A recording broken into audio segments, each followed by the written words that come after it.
the honor to introduce and to give you an overview of the sectors who will present their lectures. Kaya wag po tayong bibitaw sa ating afternoon session. We have people from the Bureau of Local Government Development or of the Department of Interior and Local Government or DILG who will discuss service standards in processing, building, and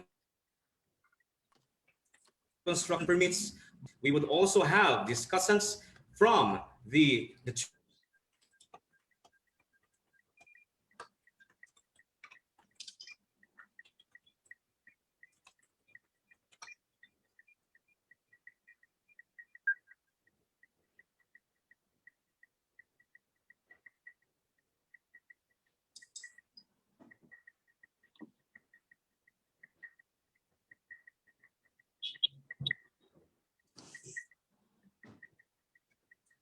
Tayo bang nawala? Internet? May connection tayo sa internet, Nika? Yeah, I'm also here. Hindi ko naririnig yung Yeah, Archie. nag-freeze. Nag-freeze siya, nag-freeze. Oh, I nag-freeze. thought ako ang problema, yung connection ko. Paul?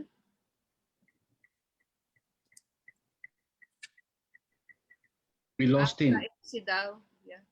Maybe we can call our first sponsor. I believe Vincent is already ready. Yeah. Vincent, Hi, take over. hi, sir. Good afternoon, everyone. Welcome. Second session na ba natin to, Sir Jovi? For the Entreya? Yes, hello. session. Yes, sir. So, 1, 2, 3, 1, 2, 3. I'm back. Okay. yun. Pasensya na po at yun po ang tinatawag nating glitch and technical problem sa ating first world connections in the Philippines. Kaya welcome na welcome po ang other players, providers ng network sa ating nasa Pampanga po tayo ngayon. So salamat po sa ating network provider. So going back to our program this afternoon, umpisan po natin ng, by the way po, ayoko pong makatulugan na tayo ng ating mga nakikinig at nag-view ng ating live stream on Facebook. And we are also being watched on our participants who are in the Zoom meeting right now. I'd like to beef up something with you or gusto ganahan naman tayo ng konti. Meron po akong hinandang konting ano po sa inyo, pahulaan. Okay? So, pagbigyan nyo na po ako. 1 minute lang ito. So, sabi po, mayroong isang realtor, isang architect, at isang politiko ang nagdedebate. Pinagdidebatehan po nila kung ano ang pinakaunang profesyon or the oldest profession. So, sabi po ng isang realtor, kami ang unang profesyon. Dahil sabi, according to the Bible, the Lord God has placed Adam and Eve in the Garden of Eden and to look over His creation. So si God ang unang realtor. Ay hindi, sabi ng architect. Ang unang profesyon ay ang arkitekto dahil si God mismo ang nag-design and He created the universe out of darkness and chaos. So si God ay isang architect. Mali kayo dyan, sabi ng politiko. Dahil sa tingin nyo, sinong gumawa ng darkness and chaos? Joke lang po yun mga kaibigan. Yung pong palahispan natin. Total po ay tayo ay mag-umpisa na. Maraming salamat po doon sa inyong 1 minute. And tatawagin na po natin ang unang ating presenter for our sponsor, Mr. Vincent McCoy of NEB Sales Manager for Region 1 of CONE Philippines. Please present your AVP. Thank you very much, Sir Archie. So, ang ganda nung icebreaker nyo regarding sa kung ano yung pinakaunang profession. So, first of all, thank you very much for giving us the opportunity to present our company and our solutions for this NREA topic, rising above the housing and health challenges. So I will be presenting now our slides.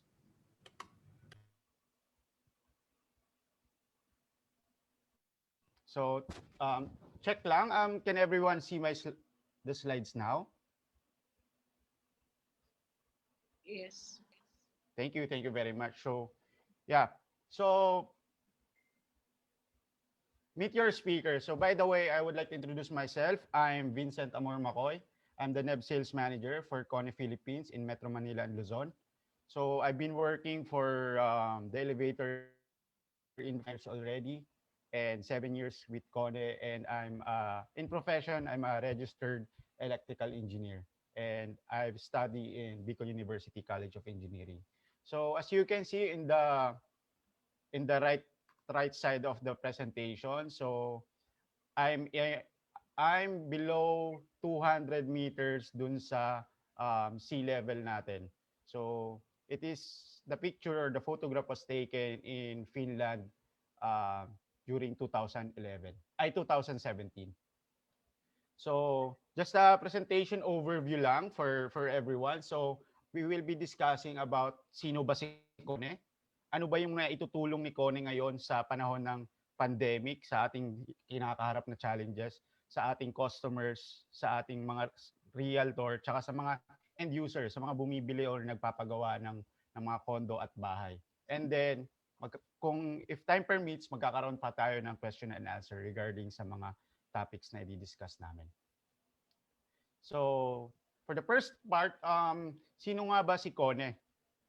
Mostly, marami nagtatanong sa amin kasi it's hindi naman po lahat ng tao is nagkakaroon ng pagkakataon para makipagtrabaho sa Kone. So, for everyone's knowledge or everyone's information, si Kone is isang kumpanya na galing sa Finland na nagpo-provide ng elevator and escalator. So isa po kami sa pinakamalaking elevator and escalator supplier sa buong mundo.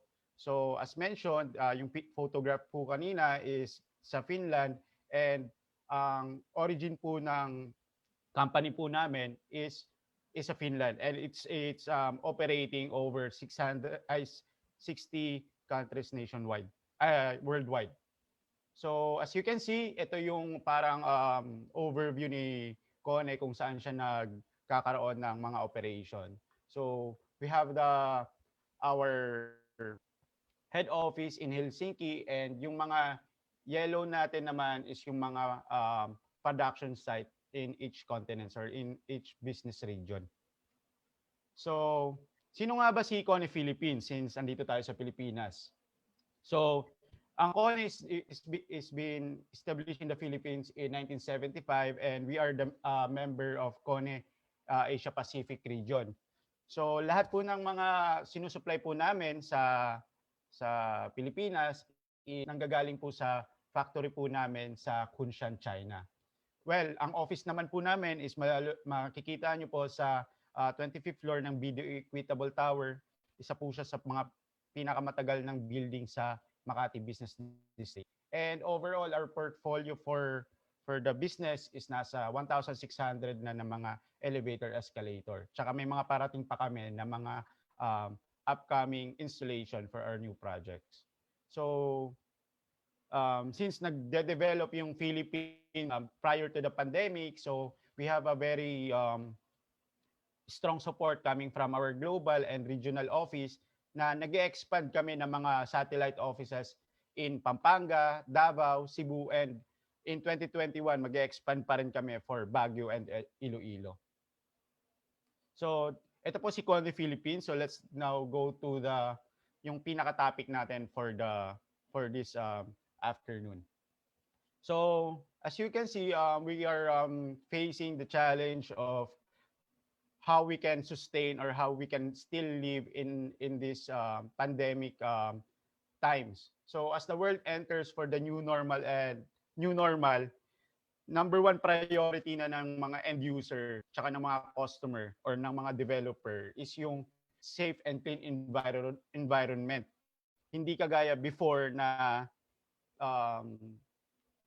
minsan dinidisregard natin yung ganong mga factors sa everyday life natin. So, isa sa mga mga responsibility ni Kone sa kanyang tao, sa customer at sa society is to provide how can we help the society and the customer feel safer in this kind of situation. So, yung Kone have introduced Kone Health and Wellbeing Solutions to our products and to our customers. Bakit yun? So basically, ang nangyari kasi is nagkaroon tayo ng fears in terms of how we will be safe in this kind of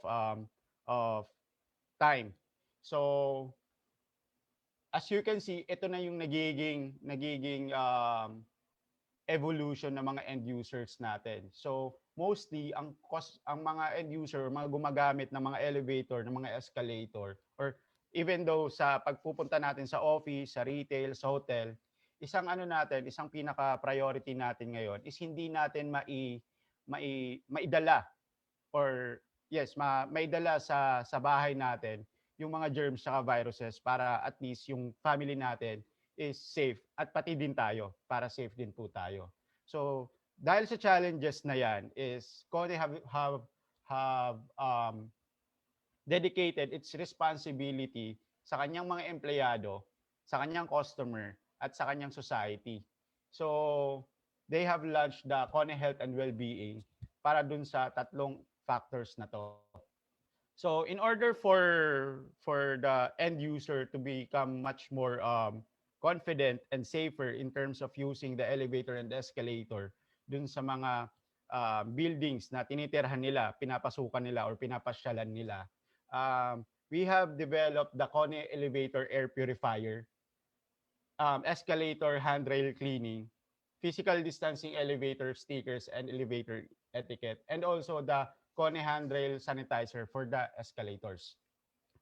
So, ano ba yung Kone Elevator Air Purifier?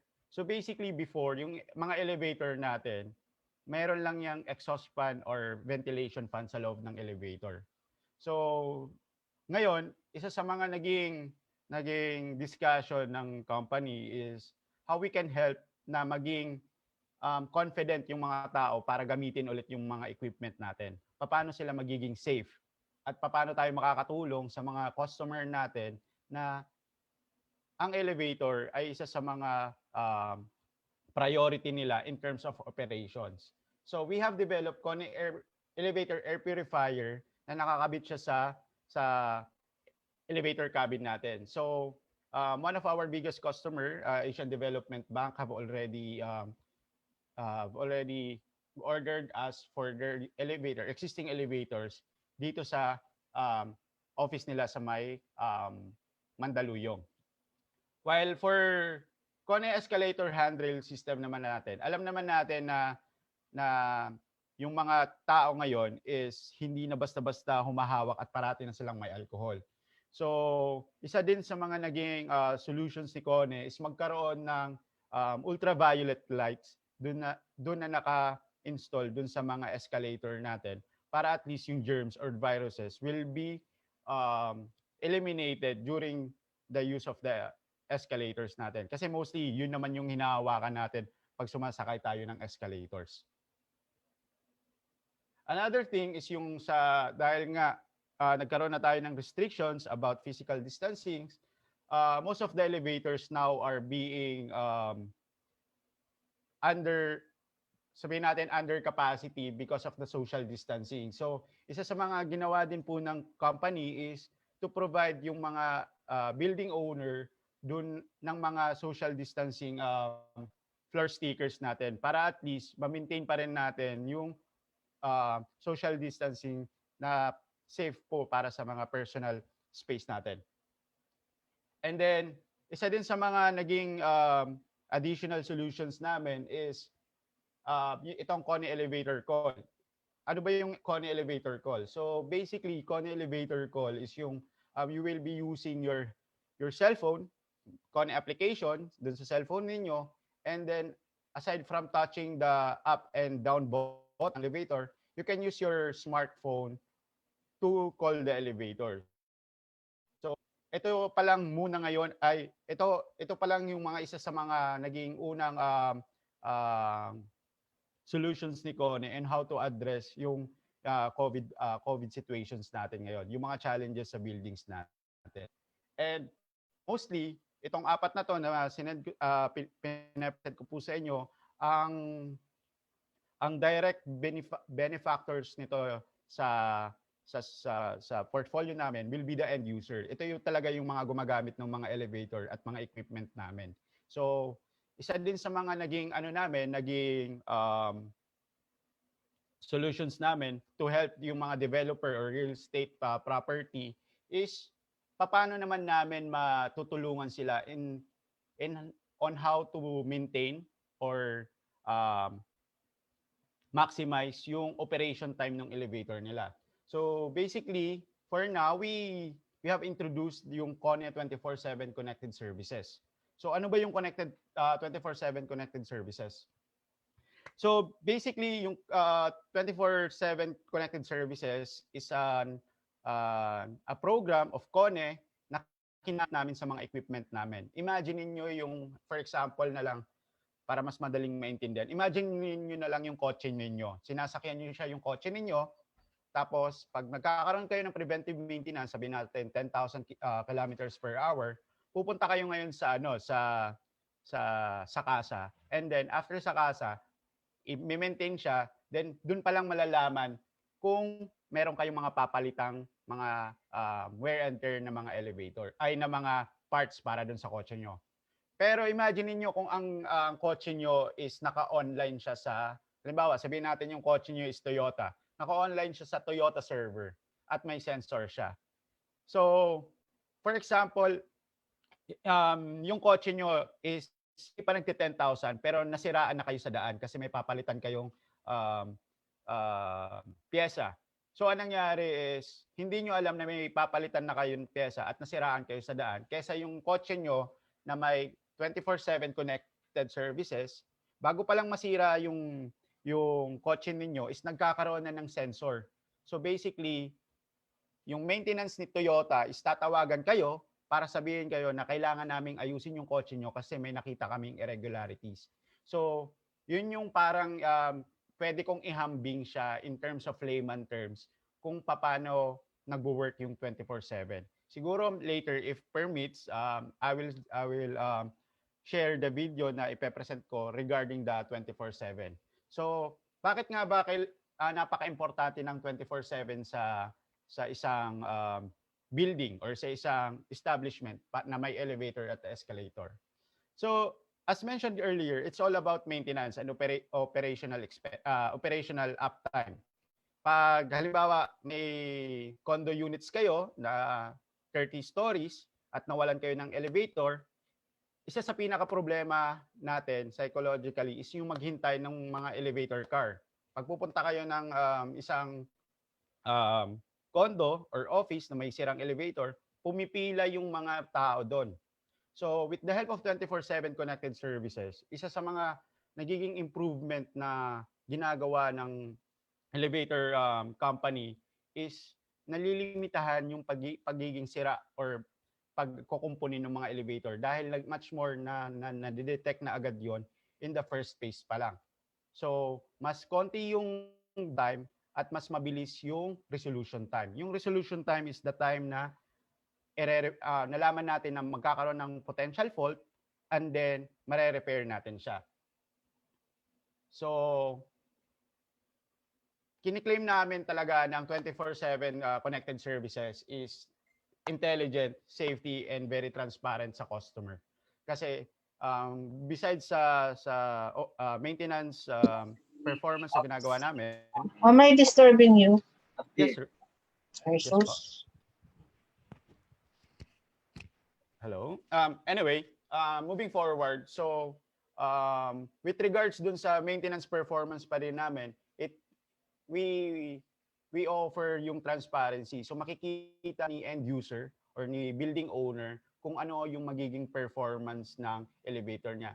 Parang balik naman tayo sa kotse na in-example ko kanina, isipin nyo na lang yung Toyota kotse nyo is may application at nalalaman nyo kung ano yung performance ng elevator ay nung kotse nyo dun sa application na binigay sa inyo ni Toyota. For example, So for elevator, parang ganun siya.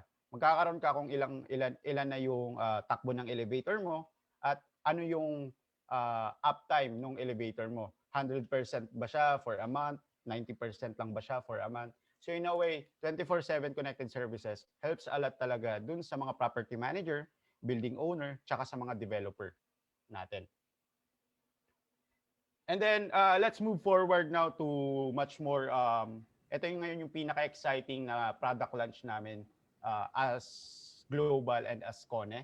So ngayon na-mention ko sa inyo kanina yung kotse. What if yung kotse is naka-connect sa server and then may transparency kayo.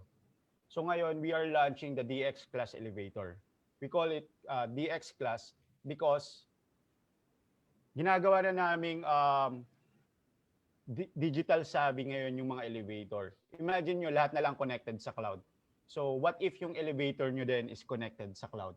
So it makes, ang innovation natin ngayon is very industrializing because sobrang dami ng mga innovations globally.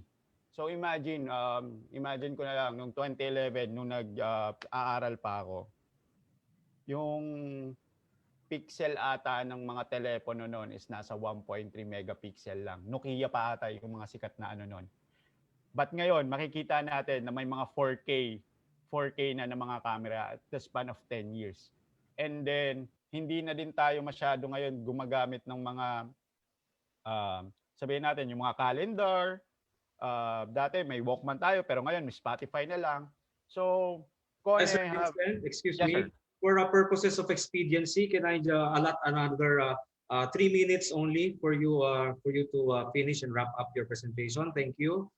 Yes, sir. Thank you very much. We have a very stringent schedule this afternoon. I hate to disrupt on you, but let's have it at 1:55 na settled na tayo. Thank you, sir. Thank you. All right. Thank you very much, sir, for the reminder. So basically, for the DX class elevator, it's just connecting your elevator, making it online, and making it more future-proof. So, bakit nga ba namin linalagay yon is to have yung property ninyo is magkaroon ng values and then you can differentiate dun sa mga gagamit ng mga elevators ninyo.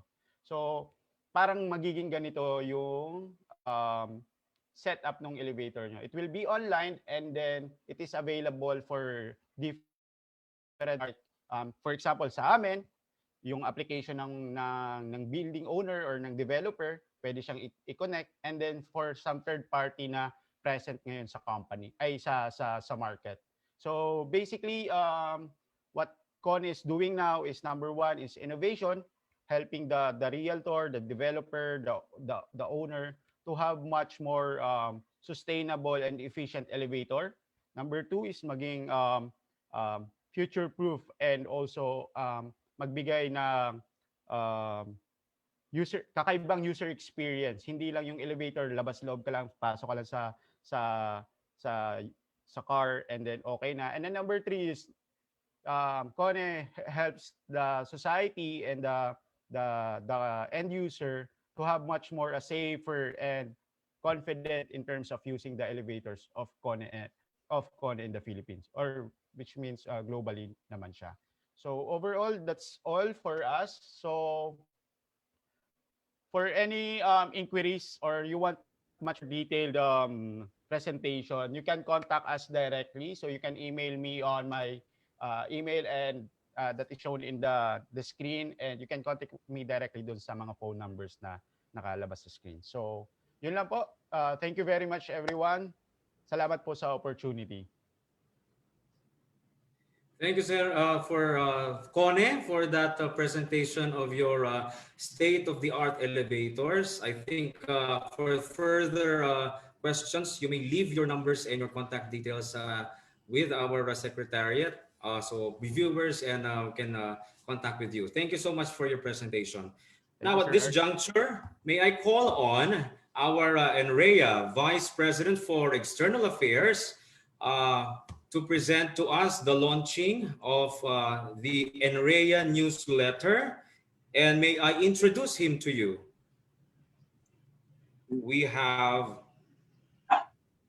He is a practiced real estate for over 3 decades, both in the selling and development sides of the industry. He is currently president of First Center Land Development Corporation, which provides venture management, development consulting, and Salesforce training to both established and startup players in the industry. And he is a graduate of industrial engineering from the University of the Philippines, Diliman. Without further ado, let's welcome Mr. Eduardo N. Sanchez Jr. Sir Ed, take the floor away. Good morning sa inyo lahat dyan. Okay, ladies and gentlemen, thank you very much for joining us this afternoon. We'll make this very short because this is not something that I really need to present to all of you, but rather to simply announce to you its availability. Now, so what I would like to show you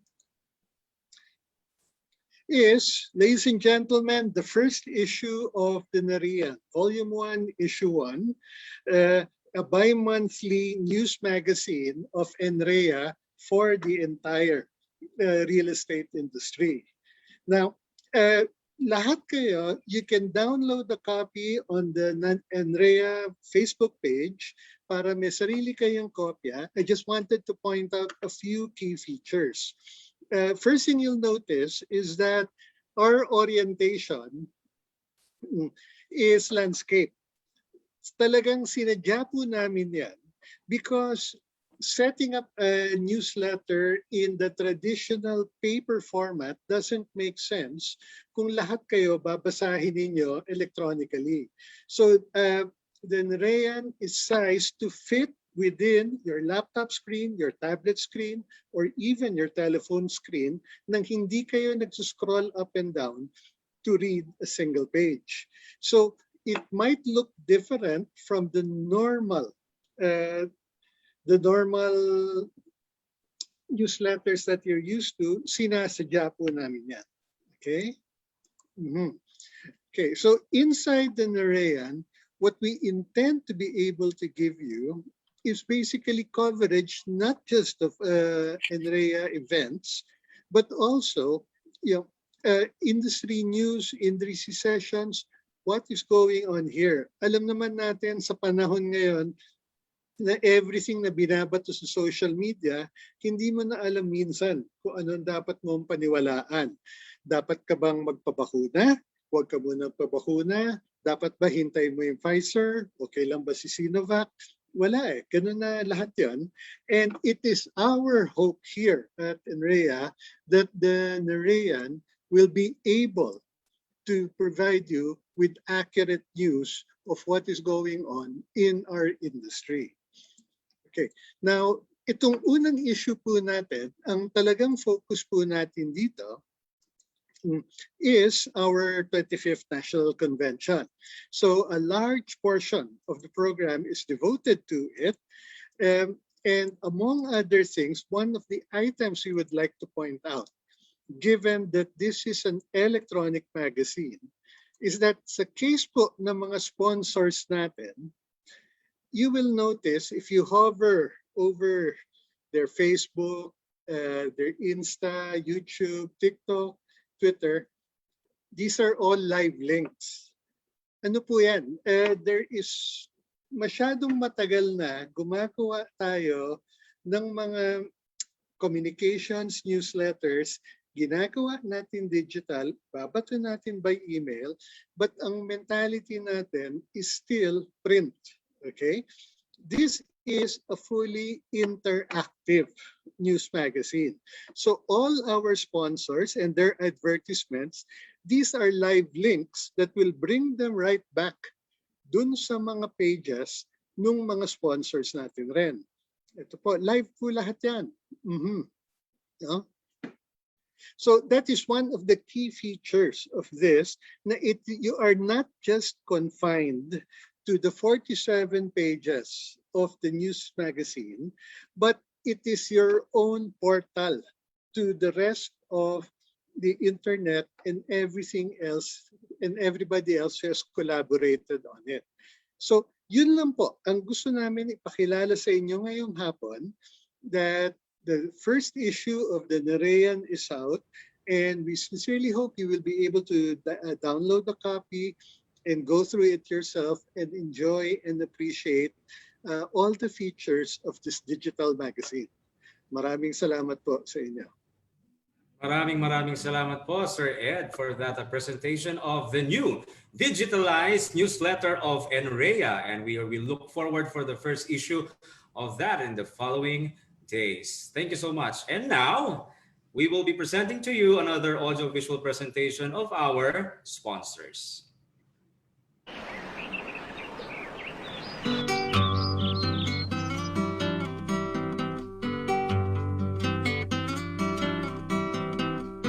They say that with place comes destiny. Where you are is who you are. The Lakeshore welcomes you with open arms. La la la la la la la la la la la la la.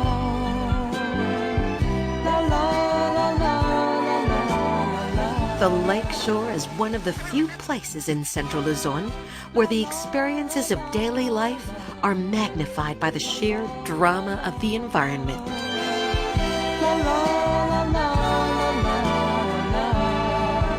Imagine an amazing 12-hectare lake at the heart of it all.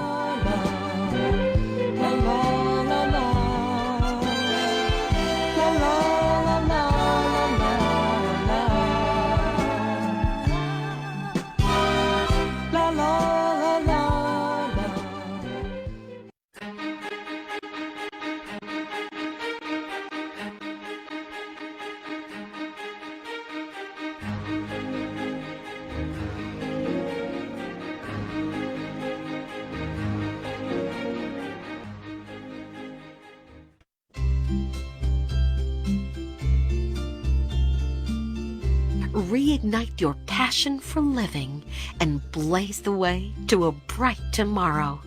Only here at the Lakeshore. Still in all, I'm happy.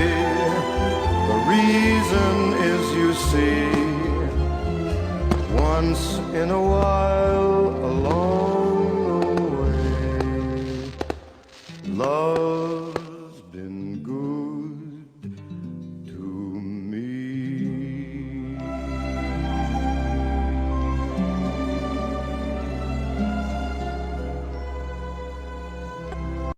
The National Home Mortgage Finance Corporation as a key shelter agency under the Department of Human Settlements and Urban Development, is mandated to develop the secondary market through securitization. Now, how does NHMFC securitization operations help the Filipinos? NHMFC securitization operations evolve in two phases. The first phase is the pooling of assets through NHMFC's purchase of housing loan receivables from developers, banks, or other public and private institutions. There are 3 NHMFC programs available. HLRPP, or Housing Loan Receivables Purchase Program, caters to economic and low-cost home buyers. Shelter, or Socialized Housing Loan Takeout of Receivables Program, caters to the lowest-income home buyers. And RMP, or Reverse Mortgage Program, that helps senior citizens in their financial needs using home equity. When NHMFC purchases housing loan receivables, the loans are granted according to the borrower's eligibility and financial capacity to make the monthly amortization more affordable. NHMFC's commitment to the actual purchase of mortgages assures the originating institutions of the immediate liquidity of the receivables from home buyers, providing additional funds to increase home productions at a lesser cost and risk. The second phase is the securitization of asset pool. In this process, through the assistance of different partners from public and private sectors, NHMFC converts the housing loan receivables into securities and offers them to the capital market as retail or institutional investments that are safe, cost-efficient, easy to manage, and with constant earnings. At this phase, through the asset-backed securities, fresh funds are generated and flowed back to NHMFC to sustain liquidity and financial market stability. Thank you for watching. For more details, visit our website at www.nhmfc.gov.ph or follow us on Facebook, www.facebook.com/nhmfc.marketing. Ayan, maraming salamat po sa ating mga sponsors from Lakeshore and the National Home Mortgage Finance Corporation. And by the way, we would like to award ang nalimutan po kaninang umaga na Certificate of Appreciation to our speaker, the Vice President of the National Home Mortgage Finance Corporation, Mr. Romeo S. Roldan. And I would like to read the citation. In sincere appreciation of your invaluable service to the association, particularly as special guest and speaker during the NREA and DSUD 25th National Convention online entitled Rising Above the Housing and Health Challenges on May 21 to 22, 2021 via Zoom and NREA Philippines Facebook Live. Signed, our Board Chairman, Benigno T. Cabrieto Jr., National President Imelda C. Magtoto, Chair Emerita and Chair Lady, Board of Advisors Marisa Del Mar, and Secretary General Ronnie Biando. Congratulations, Vice President Romeo S. Roldan. So, magpapatuloy na po ang ating programa and we will go on to the meaty, ang pinakamalaman na part ng ating presentation this afternoon, our second session. Tunghayan po natin ang mga speakers natin at kanina pa pong naghihintay ang ating director from the DILG, Madam, to present and to introduce all of our speakers this afternoon. I have the honor to welcome you, the auditor of the National Real Estate Association, Ma'am Ruth Marisi Atienza. She has been with the pest control service industry for the past 30 years. She is currently the Chief Operating Officer of Mapicon Philippines Incorporated, and she joined NREA, the one-stop shop organization, as a complementary service to the real estate industry. She has a degree in financial management and a master's in business management from the University of the Philippines. Once again, please welcome our National Auditor, Ma'am Ruth Marie Atienza. Good afternoon, everyone. Welcome to the afternoon session of the 25th NREA Online National Convention. Our talks this afternoon will still be focusing on our theme, Rising Above the Housing and Health Challenges. So without further ado, I would like to introduce to you our first speaker for this afternoon. She is the Director of the Bureau of Local Government Development of the Department of the Interior and Local Government, which leads the development and formulation of policies and programs for the capacity development of local government units.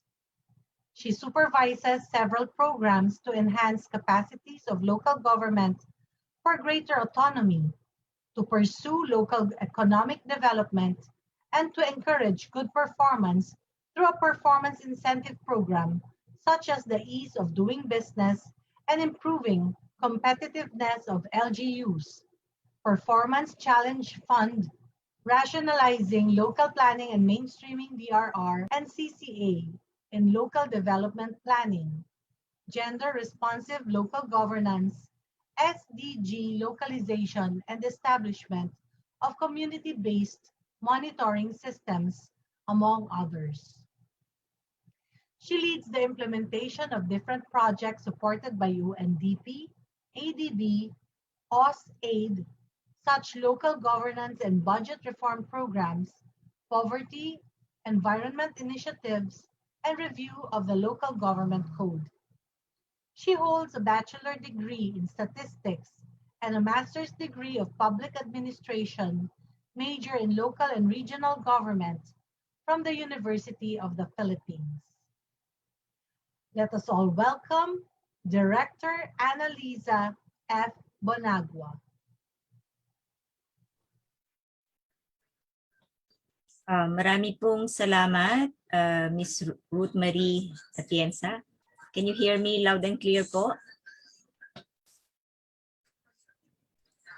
Yes, ma'am. Okay. Yes po. Good afternoon. Magandang hapon po sa ating lahat, to all the officers and members of NRIA and to all partner government agencies who are invited today. Magandang hapon po sa inyong lahat. Congratulations to NRIA for the 25th Housing Summit. Despite the challenges, we're able to mount this event for today. On behalf of Undersecretary Densing, I was tasked to present the service standards in processing construction-related permits by local government units. Okay, so I'll start with next slide. Of course, we always start with the directive from the Office of the President or from the President himself, which provides us that in providing services to our constituents, our clients, particularly the private sector, we have to follow the following directive. First is to curb corruption and inefficiencies in towards providing better services to our constituents, our people, but particularly the private sector. Streamline government services and create a truly efficient, people-friendly processes. So right now, with the issuance of the ease of doing business, there are a lot of re-engineering, streamlining that's happening in government. And to ensure that people receive the quality service that they surely deserve, minus the delays of the bureaucratic red tape. And now there are a lot of collaboration happening among national government agency to ensure that the government is not asking similar requirements for clients for processing of permits, clearances, certification, and for providing services. The same way, likewise, the government, the Philippine government would like to improve its services, next slide, so that we can compete with other 190 economies in terms of doing business regulation, as per the report or the survey being conducted by World Bank, which is the Doing Business Report, which compares business regulation across 190 economies. And then in this survey, there are 10 aspects of business regulation, like starting a business, dealing with construction permit, and accessing finance, dealing with day-to-day operation and other matters that really matters to the entrepreneurs and to our private sectors, are being ranked by the World Bank survey. The rating, which is released by the survey, measures both efficiency, measured in time, cost, and number of interaction needed to comply, and the quality of the regulation. And the ranking are used as an indicator of the simplicity of business laws and regulation and the level of protection to businesses and their property rights. And as such, the ranking are often cited by legislators as catalysts for the issuance of new laws and regulation to facilitate the ease of doing business. So currently, very swiftly, the Philippines right now, based on the 2020 survey, is at the 95th rank among 190 economies. So we are already in the upper half of among all the economies nationwide. From a ranking of 148 in 2011, the Philippines has improved, hindi naman constantly, but generally have improved our ranking from 148 to 95th, the latest in 2020. And we're hoping to have higher ratings even in 2021, considering the efforts done by the government this year. And in along the areas being assessed in starting a business, dealing with construction permit, I think hindi naman siya, is the fourth highest among the indicators, where the Philippines ranked 85th among the 190 economies. So this is really an improvement from the 101 ranking in 2018 to 95th in 2019 and 85th rank in 2020. So, okay. So, and then I'll proceed with the discussion of the roles of local government units in housing and building regulation. So the local government units, first and foremost, has responsibilities in setting priorities for future spatial development and implementation through the preparation of the comprehensive development plan following the HLURB guidelines. This is provided under Section 20 of the Local Government Code.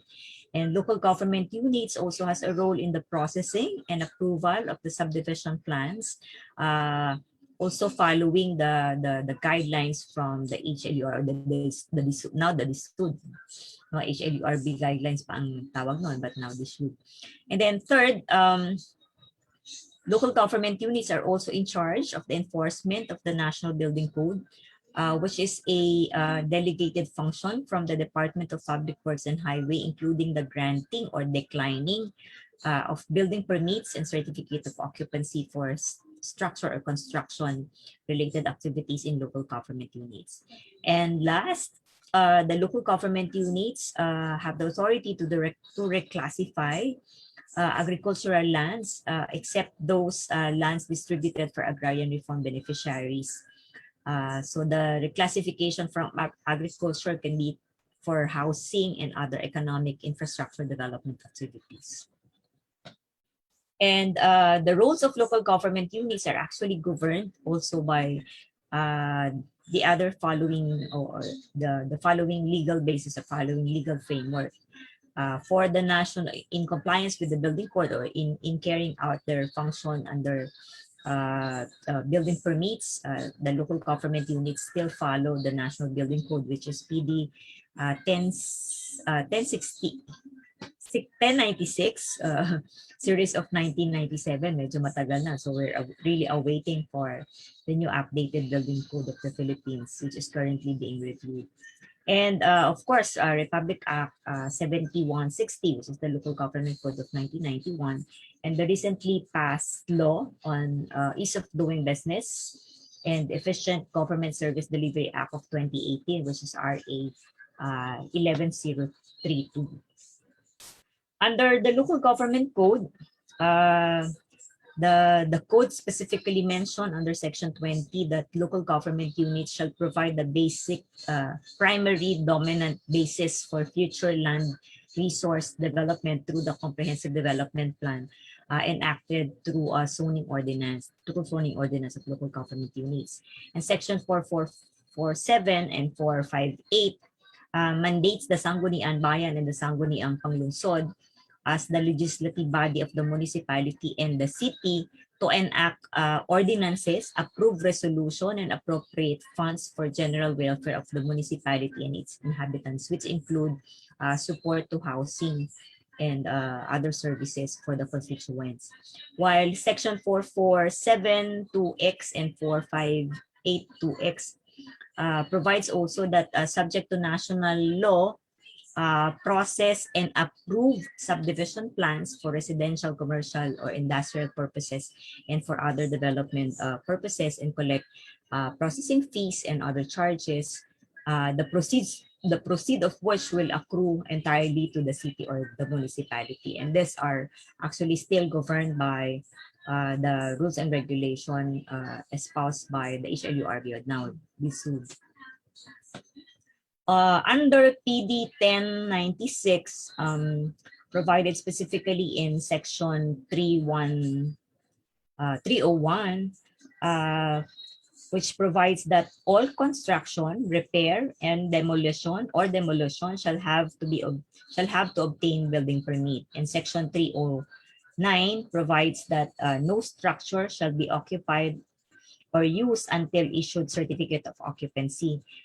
Provided under the building code, these are actually delegated responsibilities to local government units as provided by DPWH MC number 1 series of 2005, which designated the local building officials in the issuance of building permits and certificate of occupancy following the rules and regulations and the provision of the National Building Code. So this is a delegated function to the local building officials by the DPWH, and the local government units in carrying out this function follows the National Building Code and other issuances being provided or provided by the DPWH. And also, we have the PD 957, memorized to ng ating mga constituents sa housing and BP 220, and these are the guides for the review and processing and approval of the application of subdivision and housing development.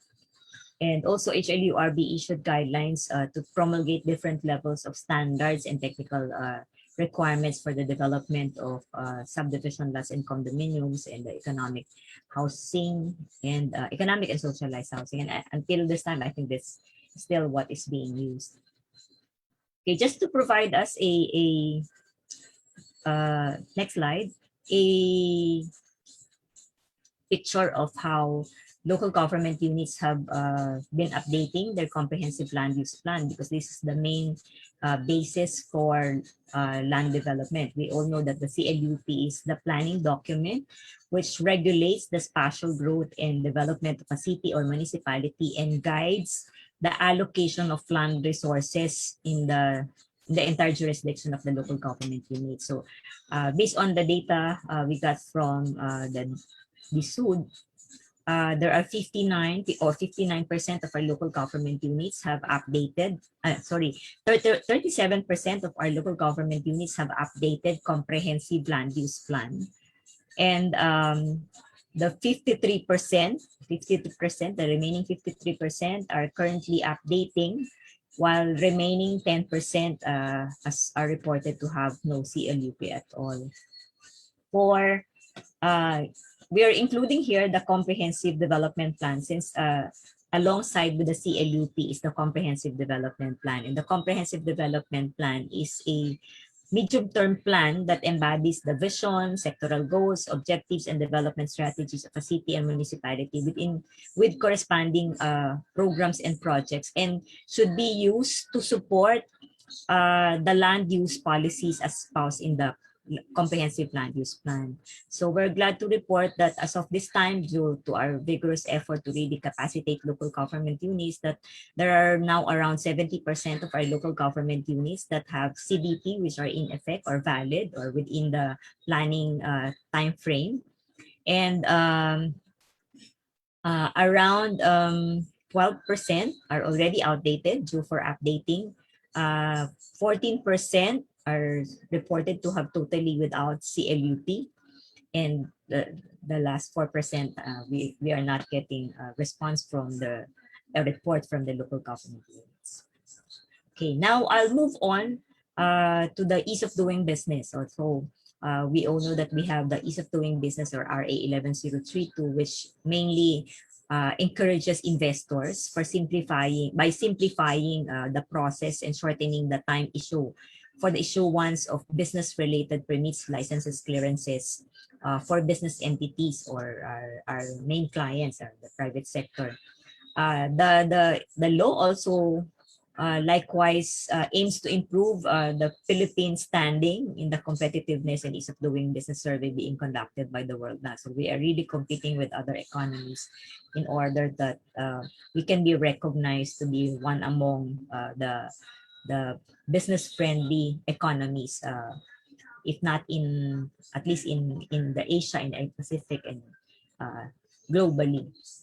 So let me discuss just very shortly some of the requirements under the Ease of Doing Business Act, or RA 11032, which we are also enforcing to our local government units. One major policy of under RA 11032 is the zero contact policy, which requires limited interaction of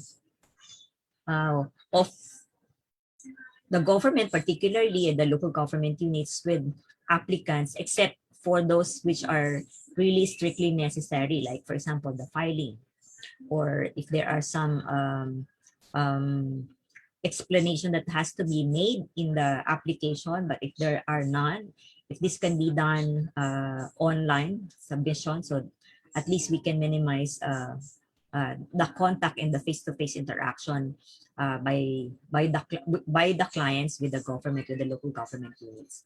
And then the encouragement of the electronic processing, especially during this time of the pandemic, no, mas na fast track yung ating advocacy for electronic processes, that many local government units has transformed their services and transaction to either kung hindi man fully online, but somehow electronic processes were integrated, able to better serve their clients, and also observing the minimum health protocols.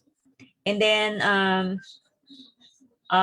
we're also advocating, and also as prescribed under the law, the local government units have also to comply with the streamlining of the procedures in issuing permits and licenses, starting with the use of a unified business application, that whenever clients or the business applicants have to apply business permit, they should have, or they should be filling up, and they should be submitting the same requirements in every local government units that they apply. So dapat uniform yan for all local government units. And then the establishment of the business one-stop shop, and so that the local government can process the permits quickly and fast, because of consolidating related offices which are involved in the issuance of the permit, so that we can facilitate the issuance of this permit. And then third, and I think which is most important right now, is the automation and computerization of the processes at the local level. After they have streamlined their procedure, I think the next step is really to automate and computerize, and put all their transactions and services online for ease of doing business, as well as to limit face-to-face interaction, especially during this time that we have limited mobility in view of some of the policies being imposed during the pandemic. And then last is the integration of barangay clearance and other related permits at the city and municipal level. So I think this is one major and radical development that has been espoused by RA 1103 to the DILG with the ARTA has been moving around, capacitating, explaining, and persuading the local government units, the barangay and the cities and municipalities towards integrating the barangay clearance processes, application, payment, and even the release of barangay clearance permits to be part of the city and municipal level processing of the business and construction permit. So if they are already integrated, applicants for business permit and building permit do not have to go to the barangay for their application for the barangay clearance, but they can apply the barangay clearance and pay for the barangay clearance fees and charges, and even receive the barangay clearance at the city and municipal level. Okay, so and then next, all this streamlining of the procedures hopefully will enable government, particularly local government units, to comply with the prescribed processing time espoused by the Ease of Doing Business Act, that all simple transaction should take only up to 3 days for issuance, for complex transaction maximum of 7 days, and for highly technical transaction and application only 20 days. So yun yung aming 3-7-20 rule. And then for those requests, permits, which needs sanggunian deliberation, the maximum time that's given them is only 45 days. And all these timelines, if these timelines are not followed, or if the local government units fail to process required permits within the specified timelines, meron pong automatic approval and renewal of permits specified or provided under RA 1102. Okay, so nandito pa. Kasama rin po sa mga provision under 11032 is the provision of the citizen citizen charter, where local government units and all national government agency for that matter have to prepare an official document that communicates in simple term the service standards for frontline services, so that pag pumunta po yung mga clients, when they apply, alam nila yung procedure, steps, sinong office at gaano katagal, the timelines for the processing, and even the fees and charges that they will have to pay. Any irregularities outside the citizen charter, pwedeng liable ang ating mga local government units and the officials and personnel who will violate what is indicated in the citizen charter of local government units, or citizen charter for each process at the local level. And then ito yun, what I already mentioned is the automatic approval and extension of permits. When the permits are already received by local government units, these are complete and paid already. And if the local governments failed to approve or disapprove certain permits within the prescribed time in accordance with their complexity, this will be deemed approved or considered approved by ARTA. And also, which I already mentioned, is the business one-stop shops within local government units. This is to facilitate processing of permits among the different control units, o yung saan, sino ba yung mga nag-approve for the application. Actually, this is for the local government units for them to immediately process within reach, yung katabi lang nila within their offices, yung offices related to the issuance of certain permits, clearances, and licenses. Okay, so the next slide provides for one of the policies issued by DILG with regards to the streamlining and processing of the issuance of the building permits and certificate of occupancy. This is JMC 2018-1, streamlining of processes for issuance of building permits and certificate of occupancy. This JMC provides for the standards, well, in compliance with the RA 11032, standards for processing construction-related permit. This was developed in coordination with DPWH and in consultation with our partners. I think, if not SHEDA or NRIA, and were actually represented in the development of this policy. The policy, however, is applicable only for simple structure. It sets standards, steps in processing time for the issuance of the building permit. It espouses for a unified application form in coordination with DPWH. It proposed for a one-time assessment and payment and only one signatory for the issuance of the business permit, and promote for the construction one-stop shops at the local level for ease of processing of the application, and also encourages automation of the processes of local government units.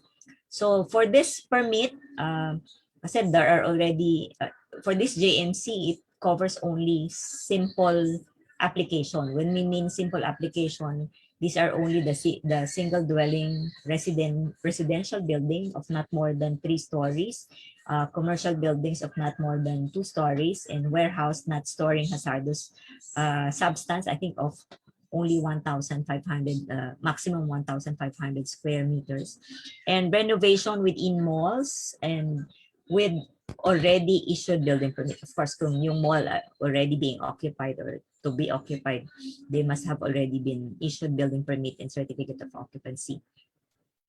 Okay, so ano yung standards under the JMC? So similar to the provisions of RA 11C232, ang sabi sa JMC, and this is concurred by our OBOS that they can actually do this, for processing time for the application of business building permit for simple structure, this should be released within a maximum of 5 days.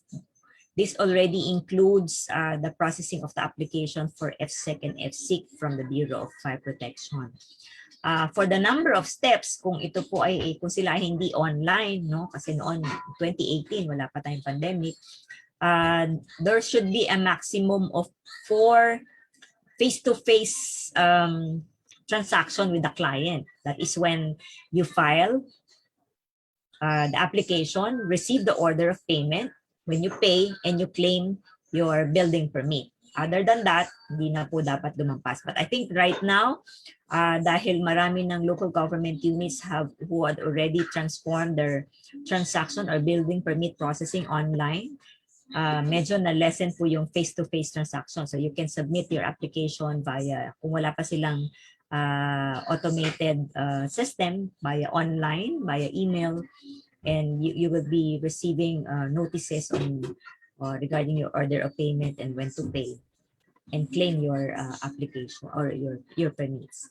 And then the use of unified application form in coordination with DPWH, there's already a unified application form that should be used by all local government units in processing or in processing the building permits of applicants. And well, yung number of signatories should only be one. That should only be the building official. Okay, so still under the JMC,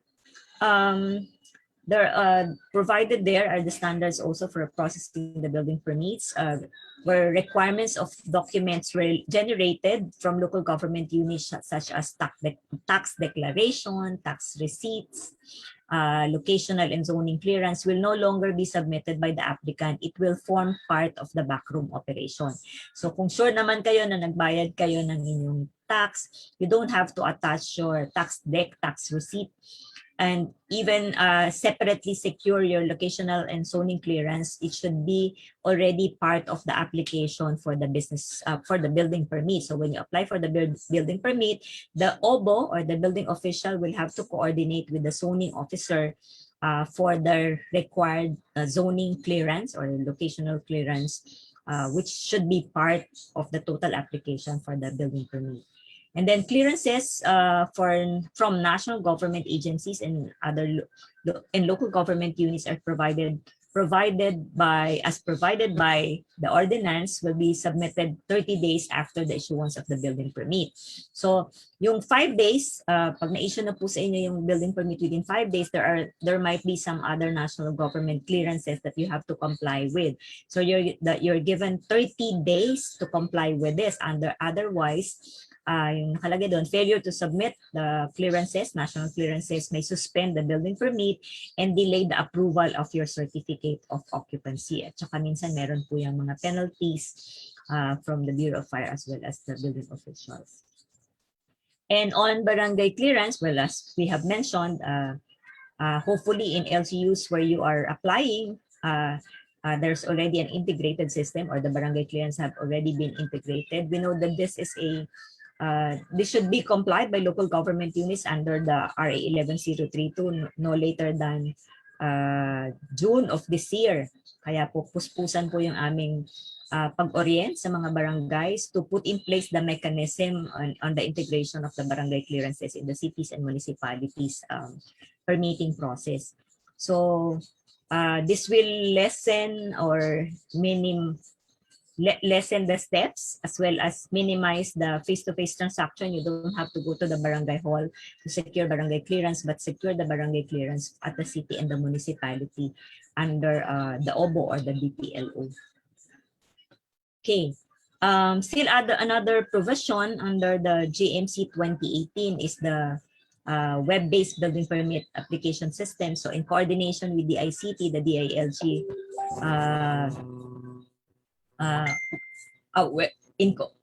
the ICT in coordination with the ILG developed a system called the Integrated Business Permit and Licensing System or the IBPLS. This was initially EBPLS, which only contains business permit and licensing system, but with IBPLS, this already includes business permitting system as well as building permit system for local government units. Medyo nakakalito lang po yung title, but I think the ICT will eventually be changing the title so that just merely by the title we will know that this is for business permit and building permit system. So the IBPLS is a cloud-based system that will enable local government units and its constituent to apply and process business permit, building permit, certificate of occupancy, barangay clearances, and other related permits, certificates and clearances and licenses electronically and online. So the process covered from yung sinasabi naming end-to-end, sana end-to-end, no? We all hope that government services are end-to-end, online end-to-end. From application to whatever goes in between the application and receiving your permit should be all online, no? Para there's no need for us to go to the local government units or physically to the city hall, municipal hall, just to transact our permits and clearances.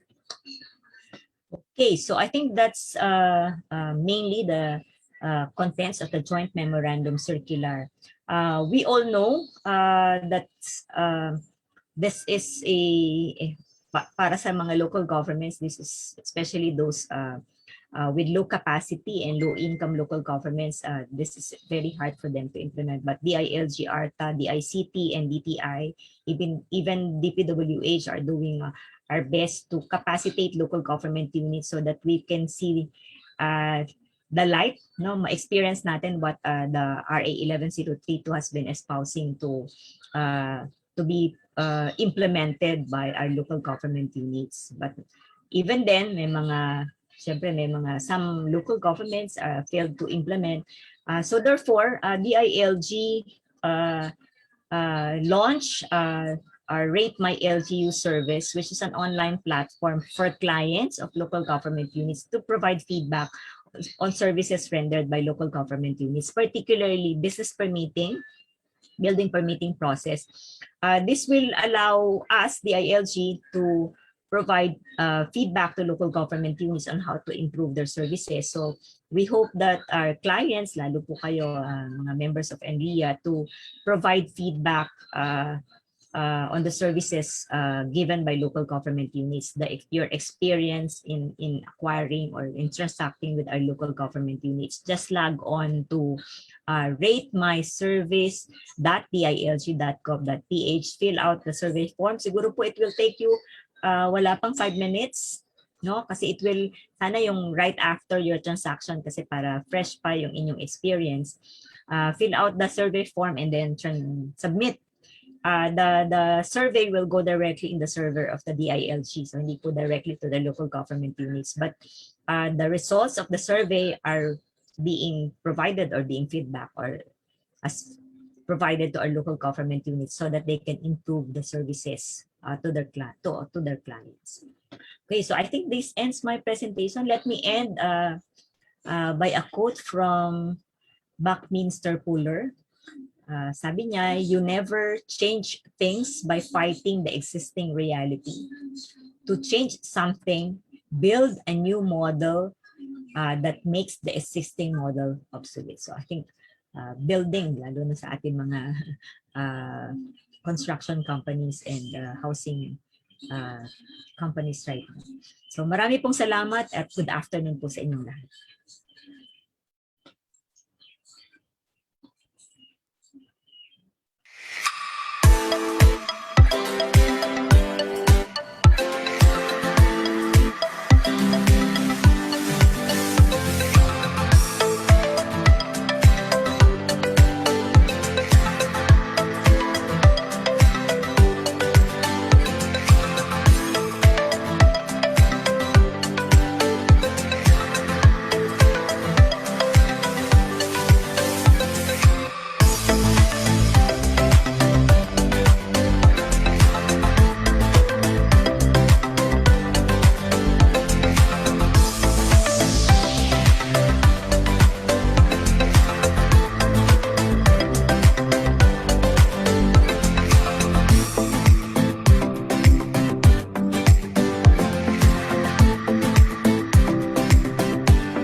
Our next speaker is the representative of the 3rd District of Negros Occidental, the former president of the Philippine Women's University, or PWU, and has previously sat in the Board of Trustees of various associations of higher education institutions and civic organizations.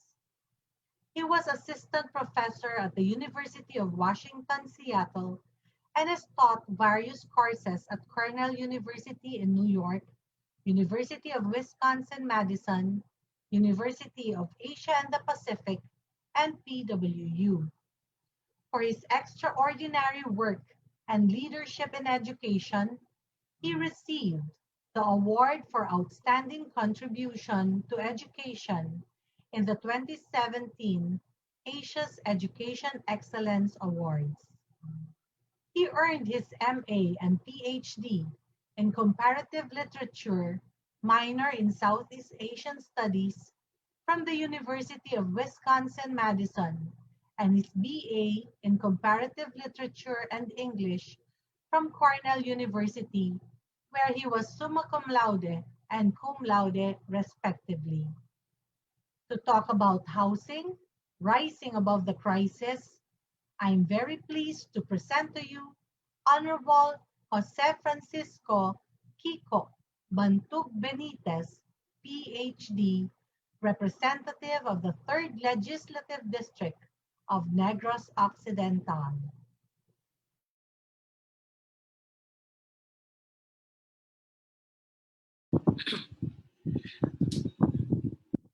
May I speak? Yes. I'm Galo Glino po. I'm the representative of Congressman Kiko Benitez.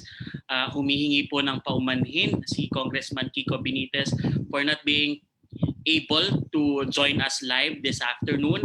But he has prepared po a video message for all of us. He just wants to express his regrets for not being able to join because he has another important meeting that came up just yesterday that prevented him from joining us this afternoon. I will be sharing my screen po to project the video message of Congressman Kiko Benitez. Thank you.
I think there's a problem po sharing the screen. If there's a technical person po to help us out, I'm gonna try again to share my screen and project the video message of Congressman Kiko. Thank you and pasensya na po sa technical difficulty. Sharing again po.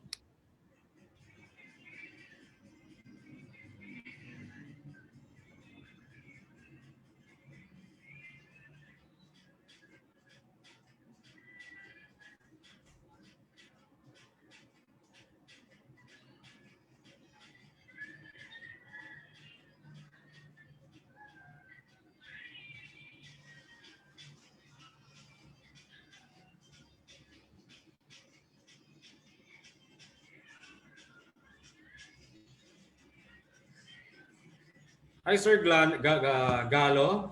You just have to push the button for share sound para marinig po natin ang mensahe po ng ating kagalang-galang. Yes, Sige po, i-replay lang po natin. Huwag po tayong maiinip po dahil po mayroon po tayong mahalagang tatalakayin dito po. Sige po. Yes, sir.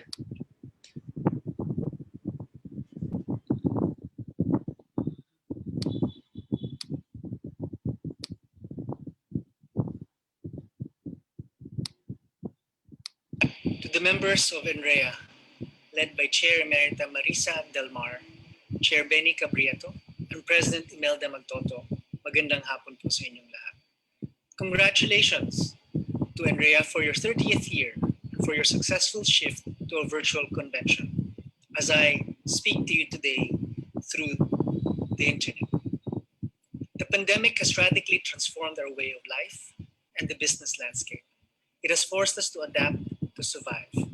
And I commend the leaders and members of the area for rising to the challenge of reconfiguring your operations to reduce costs and to penetrate markets at a time when incomes of your target clients are affected by the economic slowdown. I understand, however, that you can only do so much to survive. I understand that the government needs to intervene to support real estate developers and brokers. Indeed, we need strong public-private partnership to rise above the housing and health challenges of our times.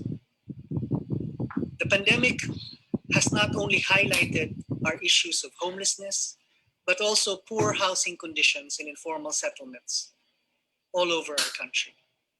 There is no adequate space or ventilation, for example, to enable physical distancing or isolation. There is no proper air circulation. there are no adequate facilities for sanitation and hygiene in our cities. Why are low-income families forced to live in these conditions? Because formal housing is increasingly unaffordable. Rapid urbanization has intensified competition for land in our cities and has been driving land prices and housing costs to rise. To make matters worse, housing production is frustrated by bureaucratic inefficiencies, further increasing cost even as our population continues to grow. This is exactly why I filed House Resolution 1468 to sound the alarm over our country's growing housing crisis. The Committee on Housing has already passed the resolution, and before Congress adjourns the first week of June, the full House is expected to approve it, calling on the executive to utilize idle government lands for public housing and to address bureaucratic red tape. These interventions are actually already mandated by existing laws, RA 7279, or more recently RA 11201, which created the Department of Human Settlements and Urban Development, directs the inventory of government lands with the end goal of designating and developing idle lands for public housing. Through public-private partnership, private housing developers can construct and manage mixed income housing and commercial spaces in government lands where business owners and higher income buyers may pay market value rents to cross-subsidize low-cost public housing of our citizens in need. On streamlining government regulatory processes, RA 11302 and very recently RA 11517 already provide for the expeditious issuance of permits, licenses, clearances, and certifications for all activities regulated by the government. RA 11201 also mandates the DSUD to establish one-stop shops for housing developers. I have been calling on Secretary Ed Del Rosario to expedite the creation of these one-stop shops and have now discovered that they need the help of both ARTA and perhaps DICT. I understand that the department is yet to turn to full-scale operations due to limited funding and personnel. To address the perennial problem of limited funding for housing, which is a measly 0.74% of the national budget in the last 10 years, I have committed to shepherd a bill that will devote, after extensive discussions, at least 50 billion pesos annually to the government's housing projects. By 2022, it is estimated that we will need 6.79 million housing units, and by 2040, this will balloon to 22.61 million housing units. We have to act now to ensure that we satisfy our country's increasing housing needs. At the end of the Aquino administration in 2016, the housing backlog was at 2 million housing units. Housing production under President Duterte has since picked up. In fact, annual housing production is at 194,000 units under President Duterte, and it is the highest since President Marcos. However, this is still significantly below target and below need in order for us to catch up on our backlog. That is why we support the President's call in his 2020 State of the Nation address to pass the bill to finance public housing production in the long term.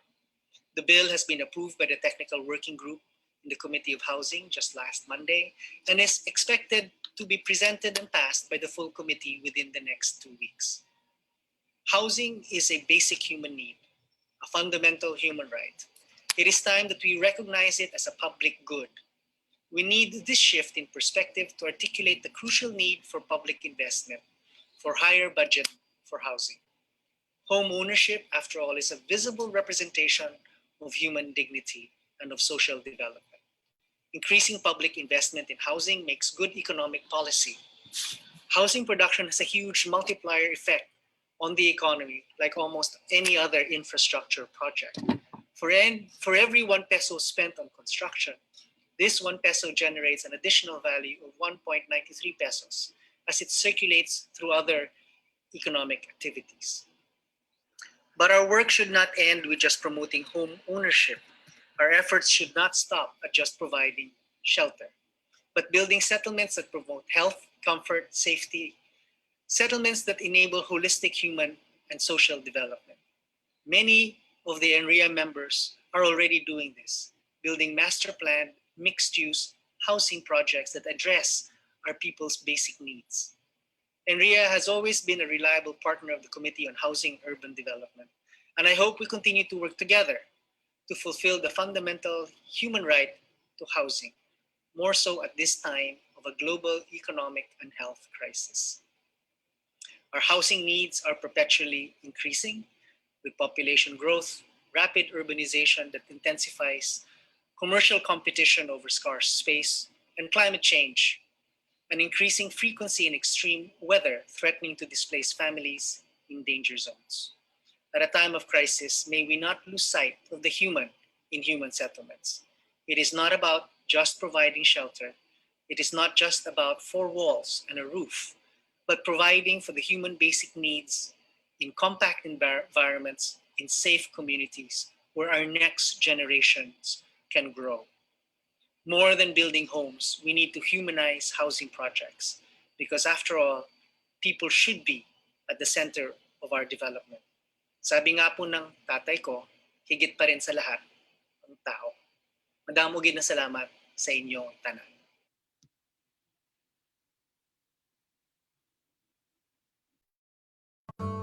Bago ako magmahal ng iba, mamahalin ko muna ang sarili ko.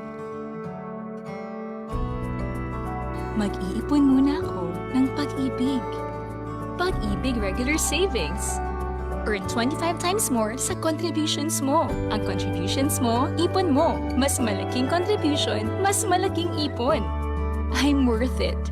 I deserve pag-ibig.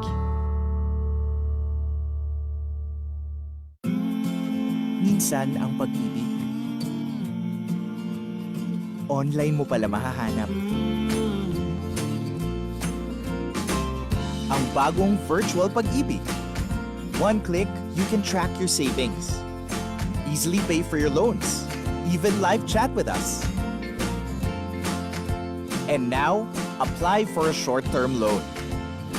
Sign up for the virtual pag-ibig account today.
Our next presenter graduated with a bachelor's degree in civil engineering, major in pollution control from the United States Air Force Academy, and commissioned as a second lieutenant in the Philippine Air Force in 1974. He has an extensive background in aviation, to include aircraft maintenance, leading to becoming Logistics Management Officer for Foreign Military Sales in the Office of the Deputy Chief of Staff for Logistics, before resigning his commission to join Philippine Airlines. He joined Saudi Arabian Airlines based in Jeddah for 3 years and then served 6 years as a tribal missionary pastor in Mindanao upon his return to the country. He rejoined Philippine Airlines until appointed by President Duterte as one of the governors in the Board of Investments. In addition to his board duties, he also is currently the oversight governor for the comprehensive automotive resurgence strategy. During the early stages of the pandemic, he co-founded a civil society initiative to build a cloud-based computing platform called Data Lake for big data analytics to include machine learning, AI, and IoT as a common resource. He is also working with the DOST to provide connectivity to remote areas by attracting investors in TV white space and satellite communications technologies, also in finding ways to attract energy efficiency service providers.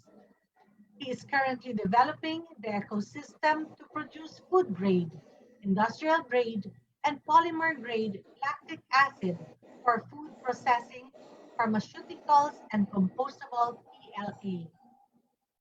He is also developing an ecosystem to produce pulp for the paper industry from both traditional tree farms and agricultural waste.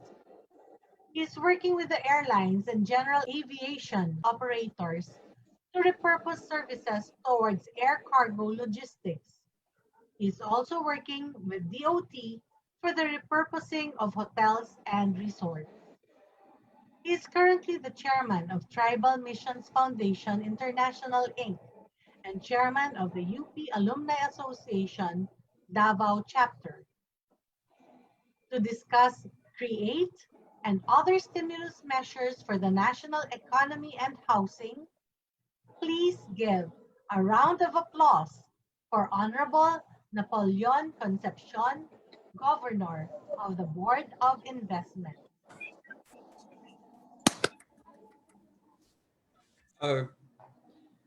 Good afternoon to everyone, and I would like to congratulate Enria for holding this 25th National Convention. And can I request the Secretariat to flash on the screen the presentation that I have sent? Thank you very much. So my assignment this afternoon is to present opportunities for the housing sector under Republic Act 11534 or under the CREATE bill. And I would like to firstly recognize the previous speaker, we don't call it taped anymore, the recorded video of the message from Honorable Congressman Jose Francisco Kiko Benitez, the chairman of the House Committee on Housing and Urban Development. And then, of course, if Secretary Anyo is still around, or Secretary De Lusario, I'd like to extend to them my greetings for being a part of this activity. And I would also like to extend my thanks to Enria on the holding of this, chaired by my classmate, Benny Cabrieto. I'd like to also send my appreciation to your president, Ms. Imelda Magtoto, and then of course your advisors, residents na siguro sila ng opisina ko kasi they're always in my office, Mr. Van Sancho, and then of course Marcelino. So it's really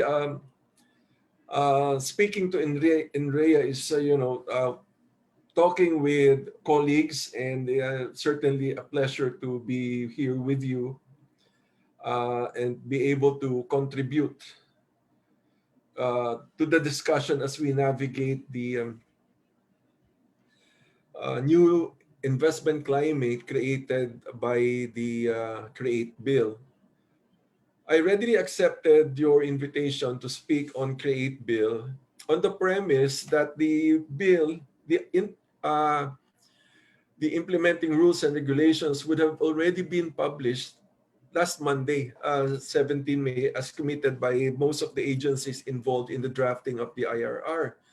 However, as most of you know, a stakeholder consultation was only done on last Monday, and the Department of Finance is still consolidating all your feedbacks, your comments, recommendations. And so the best effort would be maybe before the end of the month, you will have the more specific, detailed account description of the IRR. Now, the devil is in the details, so to speak. So any discussions, arguments at this point would purely be speculative. Thus, prudent for us to wait for the final release of the IRR. For the sake of the presentation, however, I will highlight and cover the non-controversial issues so that we can have a meaningful exchange this afternoon. So next slide, please.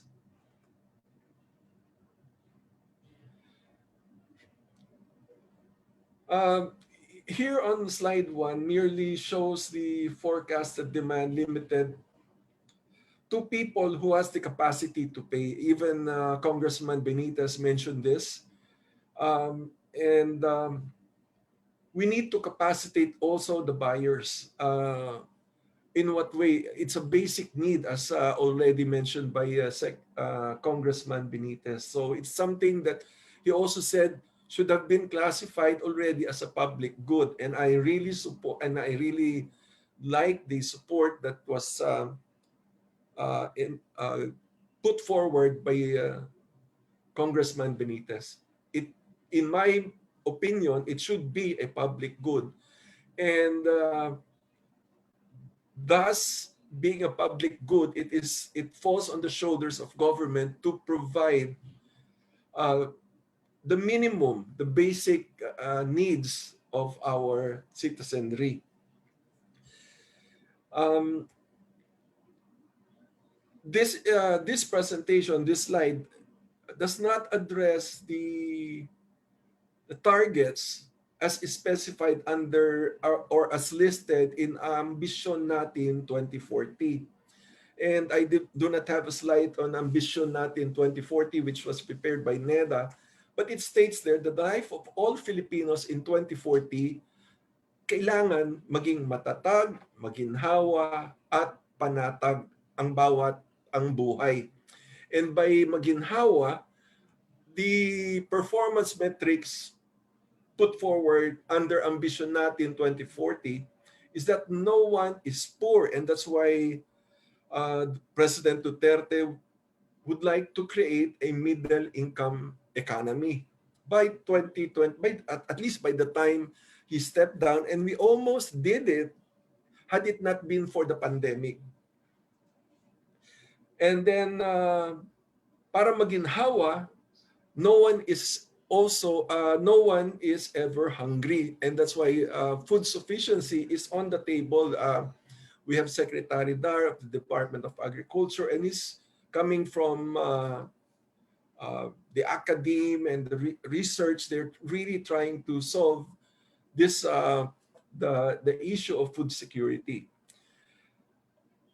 Filipino families under maginhawa according to the ambition natin 2040, will live in comfortable homes with the desired amenities and secure tenure. Okay, I'd like to identify what secure tenure means, because that is the objective of ambition natin 2040, and that is where the resources of government should be directed to. Unlike the dream of every Filipino, which is to have their own house and lot, panaginip kasi natin is bahay kubo eh. May lote ka and then may bahay kubo ka.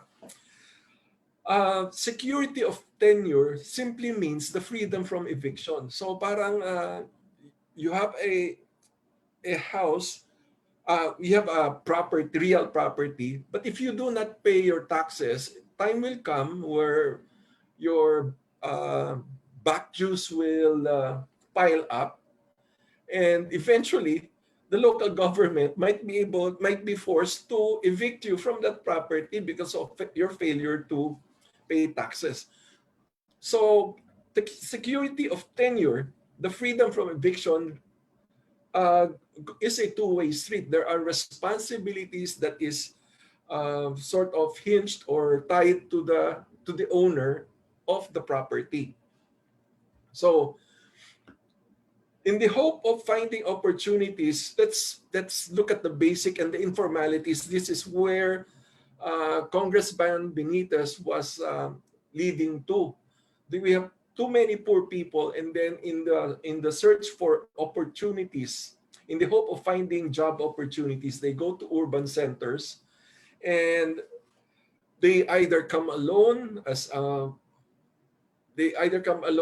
man trying to find work, a woman trying to find work, or families all together, they move to urban centers.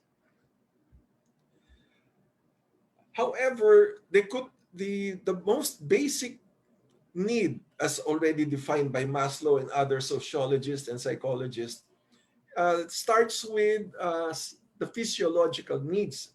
And one of the basic physiological need, in addition to food, water, is shelter. And the definition of shelter is something that will protect you from the elements, to keep you dry when it's raining, and to keep you in the shade when the sun is shining. And that is why some of our migrants, or we call them refugees from the provinces that end up in urban centers, end up living under bridges or kariton. They live in karitons, they're mobile homes, and then so that they can bring their personal property wherever they can find their job opportunities. In some cases, some of our migrants from the provinces that move to the cities, they are content with sleeping on top of cardboard boxes, living on pavements.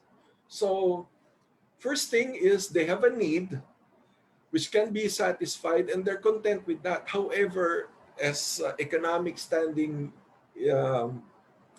is built up, they're able to afford some sort of higher level security of tenure. So we should be considering leasing our rental units, in addition to the housing units which the industry provides for those with paying capacity. Kung wala kang paying capacity, hindi ka pwede magbayad ng socialized housing, which ranges from capped at 450,000. There's no help for you, and that is why we need to study the entire gamut of tenure security for the industry, so that we can address housing as a public good, as suggested by Congressman Benitez. Why is public good very important? In the time of pandemic, government is going to provide free vaccination Because if they do not do that, then the pandemic will remain with us, and then the economy will falter. And it is more prudent for the government to spend money on giving free vaccinations rather than doing nothing. So that's a public good. It's something that benefits society as a whole. And private sector is not going to pick it up, but the government needs to pick up the tab in order to create a public good, to provide a public good. In that sense, painful as it might seem, there is therefore a valid justification for reducing or tightening our belts. Because in order to spend for protocols that need to be put in place for free and the other expenses of government, we need to tighten our belts. And in some cases, we need to borrow money from ADB or the World Bank. So we need to tighten the way we spend our resources.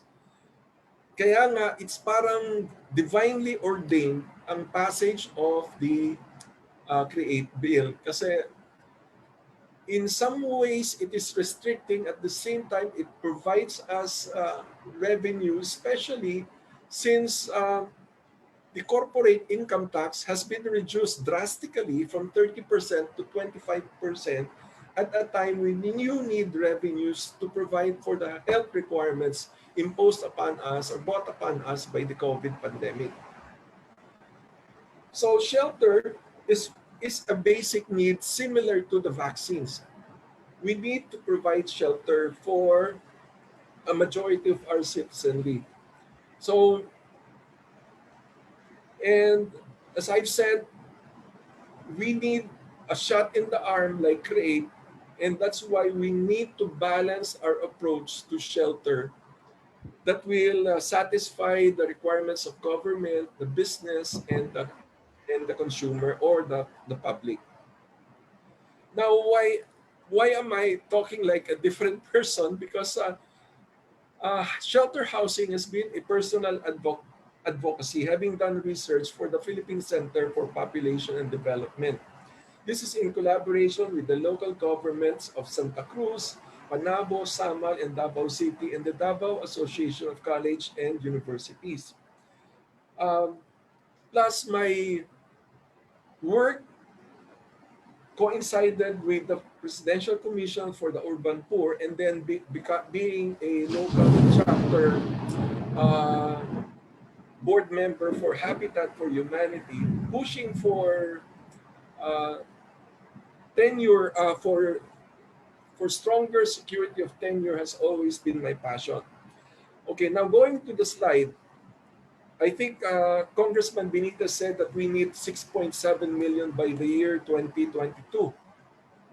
I think we got our data from the same source, and based on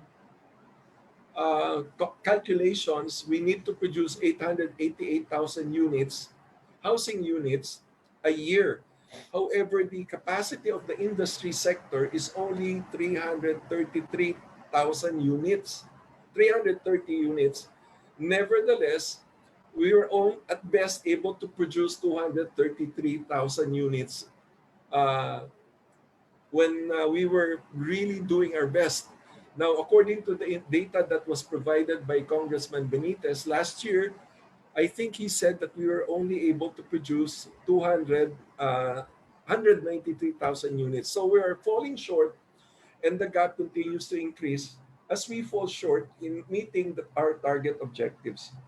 On the next slide, for the past 10 years, this was already discussed also by Congressman Benitez. He said that the budgetary support that the HUD-C or DSUD now, as we know it, and the key shelter agencies have drastically dropped. From 2017 to 2019, the average is about 0.8% of the total government budget. So only 0.8, not even 1% of the government budget goes to the housing efforts of the national government. And this budget goes for funding at that time HUD-C, now DSUD, NHA, SHAFC, National Home Mortgage. And so with this little budget, it only covers about 25% of the of the of the needs of the units that address the needs. So 75% will still have to be provided by the private sector. Business, therefore, you, NREA, and the other associations play a vital role if security of tenure, as defined in Ambition Natin to 2040, is to be met. So the next slide says that the CREATE bill was under RA 11534. It's corporate recovery tax incentives for enterprise. So basically, it is designed for you, for our business community. And the CREATE, but before CREATE bill was passed,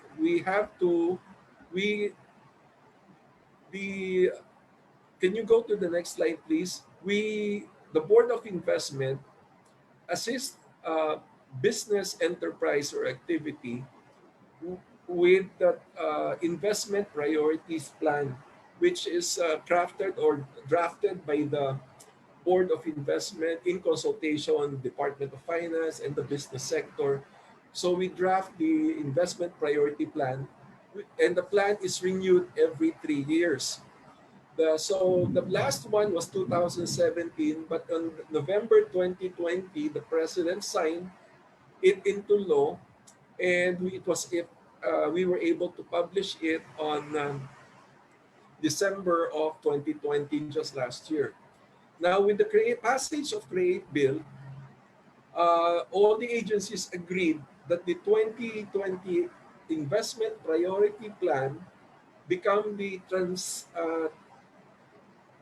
transitory provision for the strategic investment priority plan, which is defined under the new CREATE bill.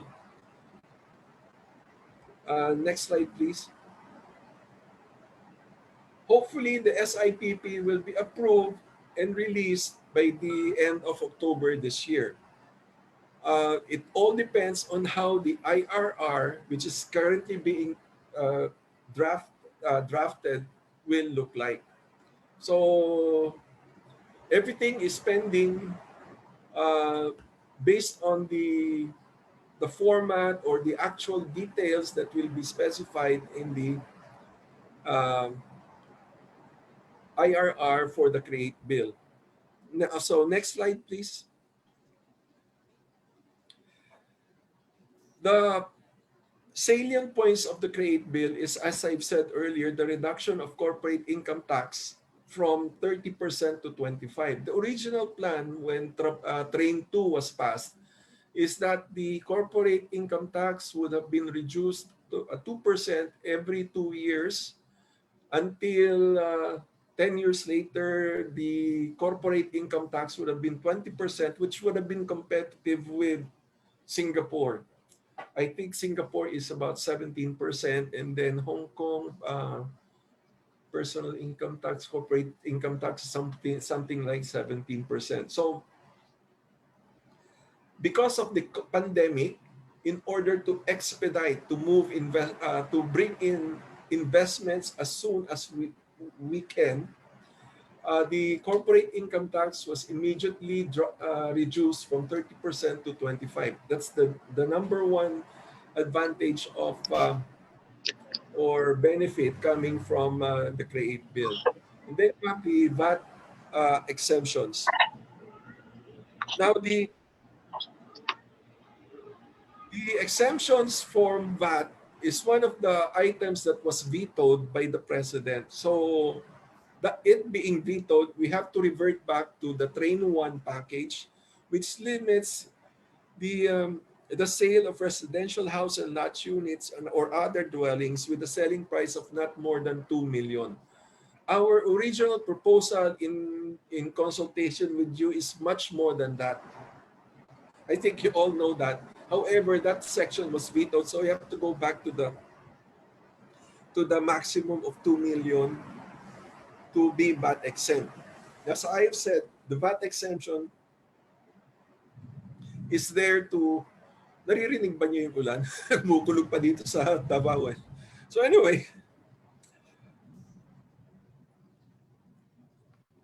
the saving grace here is that this was based on the 2011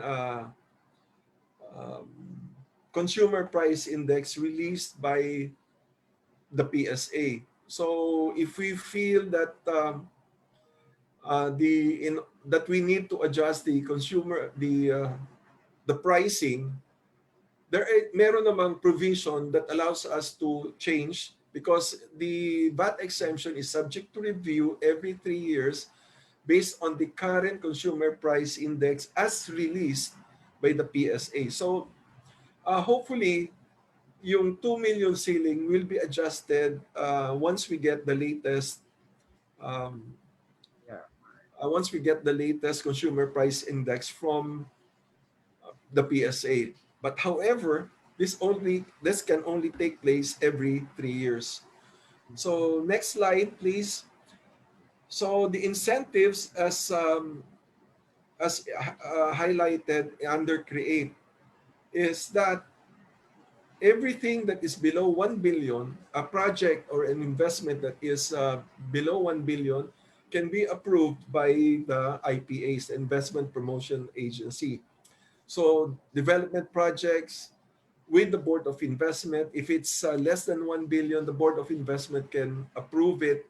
And nevertheless, it is still subject to the review of the FIRB. That's the Fiscal Incentive Review Board. Any project that goes beyond 1 billion, we do not have the delegated authority from the FIRB. So any project, development project beyond 1 million, we have to send up to the FIRB to get the final approval. Now, the incentives listed here, I think, as I've said, you can download this from the DOF website. But the thing to remember here is, when it comes to income tax holidays and then the enhanced deductions, we need to be prudent and then make sure that there's no double dipping. Parang you cannot use a combination, although it can be done one after the other, it cannot be done in tandem or together. So you can have the income tax holiday, but you cannot enjoy the depreciation allowance. You can choose which to apply to help you better negotiate or reduce or mitigate your risk. So paisa-isa lang. And then we are still negotiating with the Department of Finance. Kasi we feel, for example, net operating loss carryover. There are times when lugi ka na, tapos kailangan ka pang, kung lugi ka, there's no income tax to pay. Pero you can probably avail of the net operating loss carryover para naman magkaroon ka miski paano ng kikitain. So, as I've said, wala pang IRR, therefore parang it's pointless at this time to be butting heads, discussing proposals, kasi we really do not know whether what questions you might have or suggestions you might have can be really done, or maybe the IRR itself has already considered the points that you might want to bring up. So, as I've said, all of these things I'm discussing, you can download anytime from the DOF website. So now SIPP, your activity must be identified under the SIPP. And must be classified under tiers. And of course, nakalagay dyan that the BOI, next slide please. Next slide please. Yeah. The BOI shall formulate the SIPP. Well, it says the BOI shall formulate, but that is in consultation with every sector of agency. We will hold stakeholder consultations with everyone to include the Department of Finance, because ultimately they are the chair, although co-chair ang DTI, they are the ones that are held responsible or the leading agency for the implementation of the CREATE bill. So first, the activity must be defined under, must be classified as a tier, and then the tiering will define the kind of incentive that you can avail of. So kailangan that activity must be part of the SIPP. Dati-rati kasi, we identified mass housing as part of the IPP, and therefore, pwede na kayong makakuha ng incentives. Under the current law, mass housing must find a place under a tier.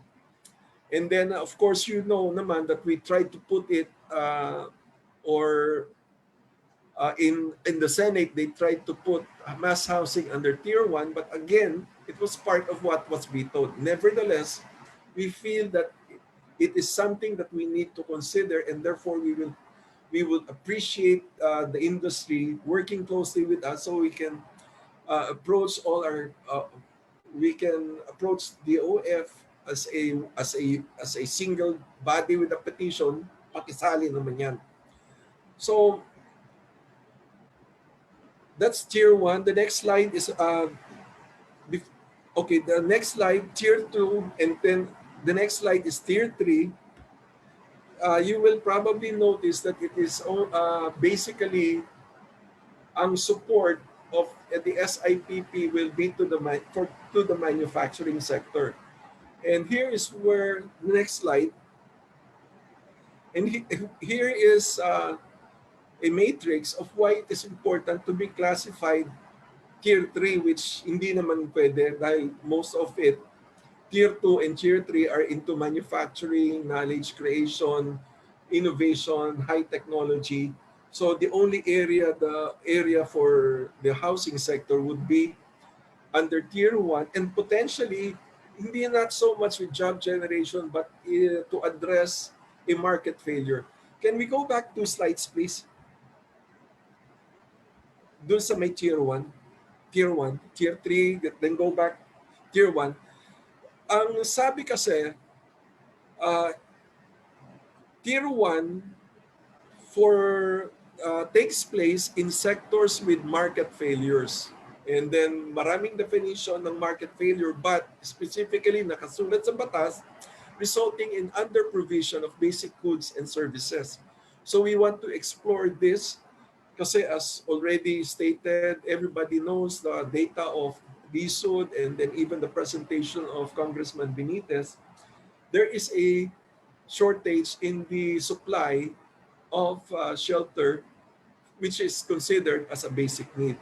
So maraming salamat po. Can we go back now to the matrix? I think that's slide 3. Yeah. So how to read this matrix? Siguro, okay, let's just try. But this is related to manufacturing, so irrelevant na to sa atin for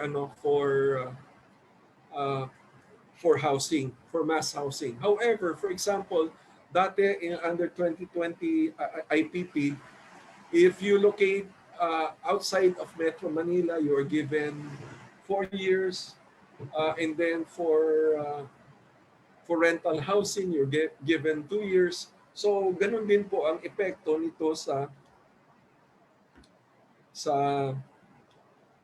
on how we use the tiering. So siguro I'll just cover 3 or 4 more slides kasi the rest can easily be downloadable. Sa Next slide on create one, the additional incentives. You have relocation projects in disaster conflict areas. So if you invest in conflict area or after the passage of a tsunami, then you get additional incentives for that. Next slide, please.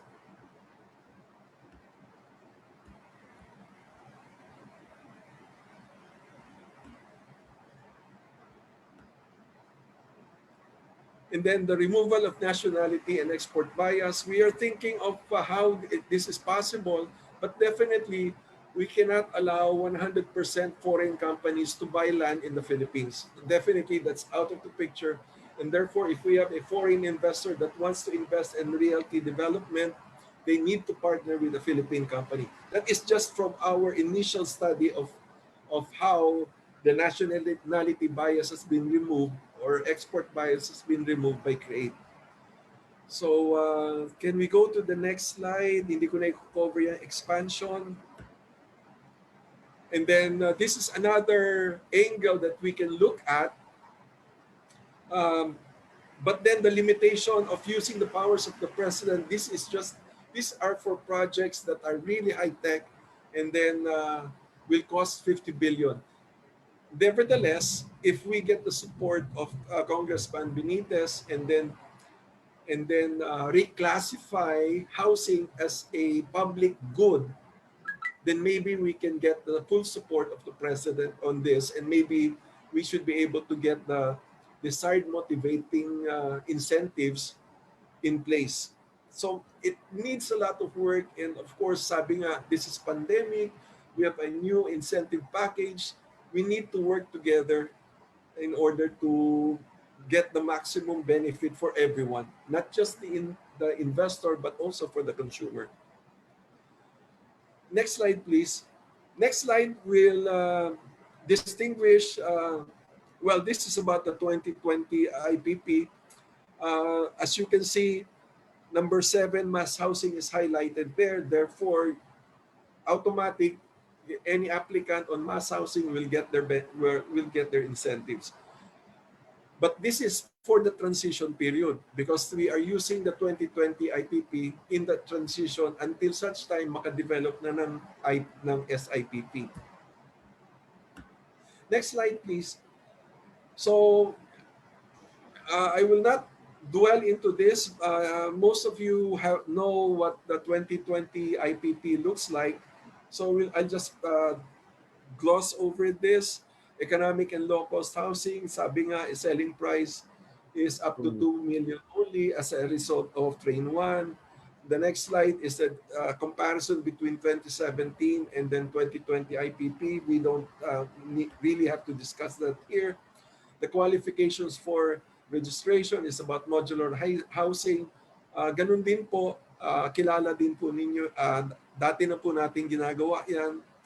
And then the incentives, we need to look at the incentives under the CREATE bill on how we can do this. So parang if you're applying now, if you're willing to take that risk na wala pa yung SIPP, na wala pa yung IRR, of course, the agreement is to apply the 2020 IPP. So maybe if you are willing, we can already approve your project. Well, actually, we have been approving projects.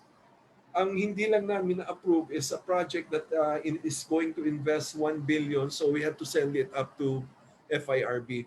But all of those projects that we have received so far, in-approve na po namin. Pending, of course, completion of the requirements. Socialized housing component, of course, you know that from 20% socialized housing component, we have reduced that to 15%. I think it's the next one. Okay, we can skip that. The requirements, I think the rest, as I've said, you can easily download from the website, and basically what we have in place is the 2020 IPP. Okay, so which we expect, if we do our jobs properly, we expect that the SIPP will take into effect in October. So it's still, there are few months left, pero we need to get your comments, your recommendations, your suggestions, so that we can craft an SIPP that will be conducive to your, to both the investor and the buying public. So yun po.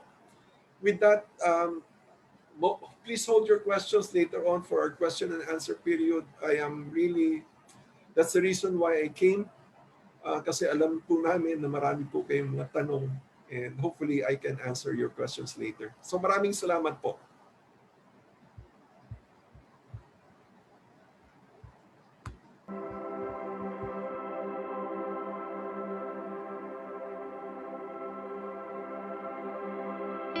Lahat ng tagumpay ay nagsimula sa pangarap.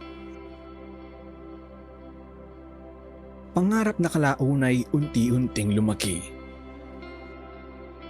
At nagkaroon ng hugis, kulay, at buhay.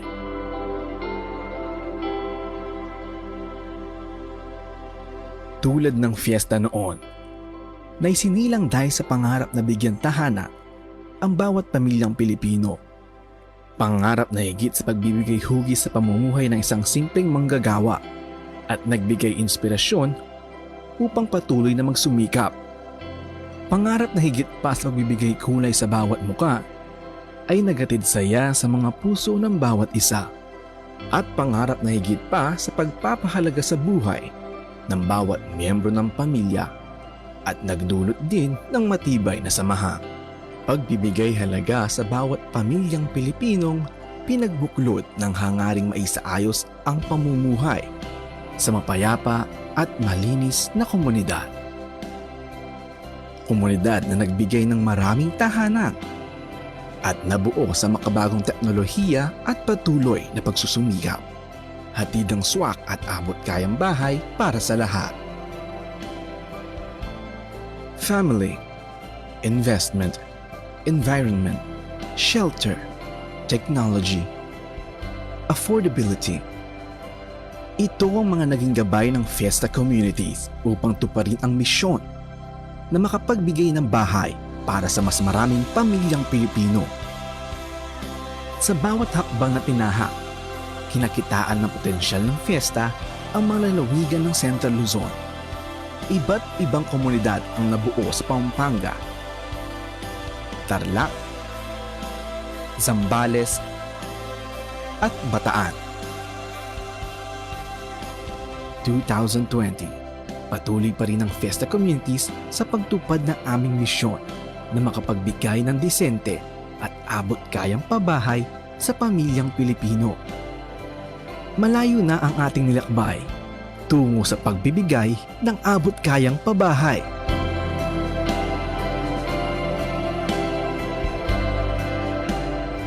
Dito nakahanap ng kanlungan ang humigit 20,000 pamilyang Pilipino. Mga taong taas noong nakapundar ng sariling tahanan. Sa bawat bahay na naitayo, ay ang mga pamilyang natupad ang pangarap. At sa bawat matagumpay na proyekto, samot-saring parangal ang natanggap. Lahat ng ito ay naging posible sa bayanihan ng bawat isa. Tungo sa iisang hangarin. Sa mahigit 1 dekadang pagbuo ng mga komunidad ay ang patuloy na biyahe ng pangarap. Tayo ay magsama-sama at magkapit-bisig bilang iisang pamilya upang mabigyang hugis, kulay, at buhay ang bawat tahanan ng pamilyang Pilipino. Dahil hindi titigil ng Fiesta Communities hanggat ang bawat pamilyang Pilipino ay mabigyan ng maayos at abot kayang tahanan. Realizing hopes, uplifting lives, empowering communities.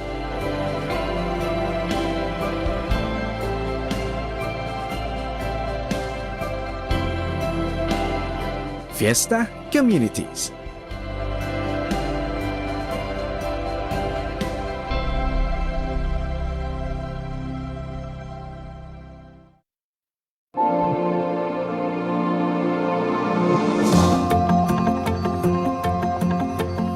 Ayala Land, for 30 years and counting, has made every step a step worth taking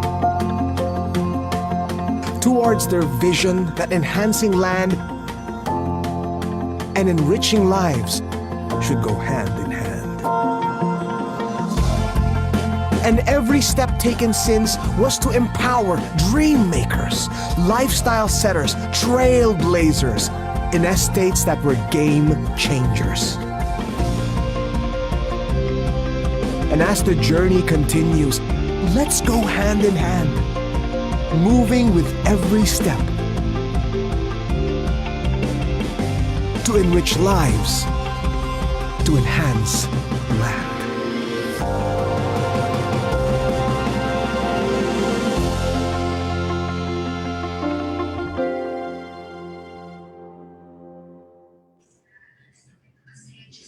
Okay. Maraming salamat po sa ating mga sponsors, Ayala Land, Houseland, and all our presenters. This juncture, I would like to open now for the open forum. Our DILG Director Anna is still with us, and our BOI Governor Napoleon is still with us. And to open the open forum, I would like to introduce to you, papakilala ko po ang mga moderators for the open forum. First, we have the COO of Bria Homes and Golden Haven. He has been with the Villar Group of companies for 25 years with extensive experience in advertising, corporate planning, organizational development, and business expansion. And he has been known in the group for his brand and marketing prowess, making powerhouses out of startup companies. And for this, even once held the post of the Villar's Group Chief Marketing Officer, or CMO. He is a graduate of Ateneo de Manila University and has finished his Master's of Business Administration at the De La Salle University, Manila. We have our NREA Executive Vice President, Sir Red Rosales, who will also be joined by our NREA Vice President for External Affairs, Mr. Eduardo N. Sanchez. Okay, two of our moderators. Take it away, sirs. Right. Good afternoon po ulit sa inyong lahat. The first question that we have here is for Governor Concepcion. Sir, the question is, in DSUD's presentation of their National Housing and Urban Development Plan this morning, their 20-year vision for the direction of housing in the Philippines, the plan called for additional build-up in the inner urban areas, including Metro Manila. But at present, there are no BOI incentives for developing additional housing within Metro Manila. Will the promulgation of the DSUD National Urban Development Plan influence BOI to reconsider its position on Metro Manila incentives?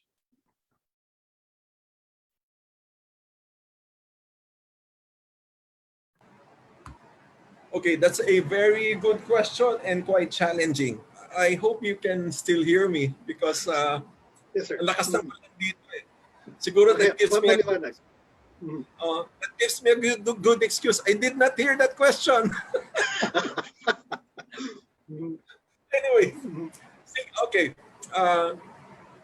Housing is definitely a problem. Wherever you go in the country, people will need housing. Okay. Now, I think the question is refers to the locational restrictions that is in place to sort of push development into the countryside.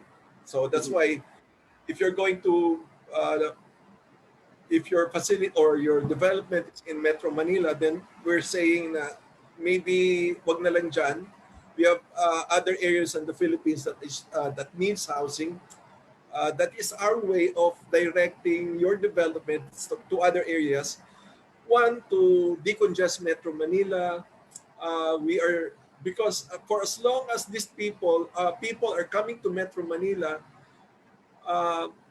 future investors will have the tendency to come to Metro Manila also. So parang we will be shooting ourselves in the foot if we still encourage developers inside Metro Manila, further adding on to the problem of congestion, how to bring the logistics. And you've already seen the impact of having a congested urban center. It became more difficult to manage a congested locality.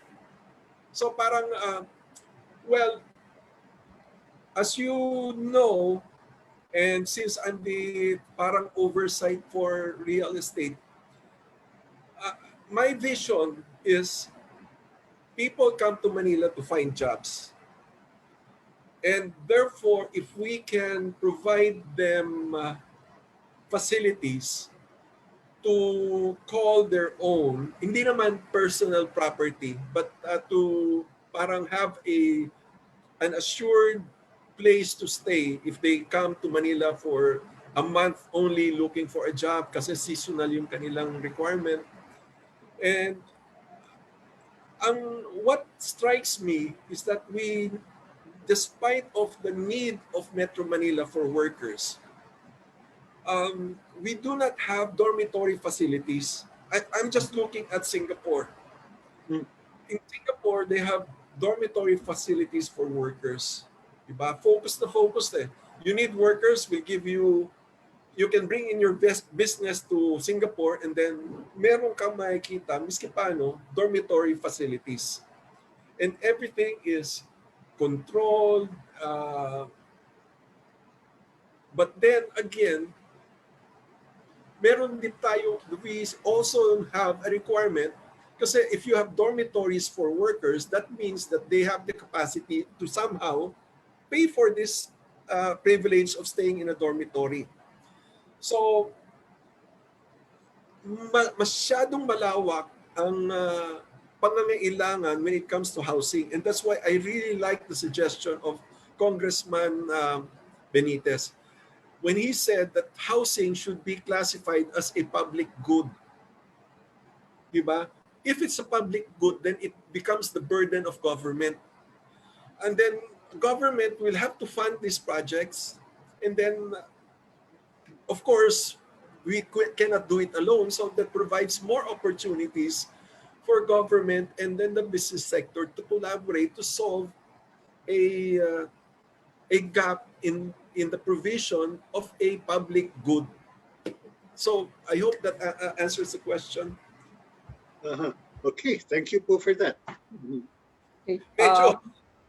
Medyo NGO yung dating. Pero yun kasi,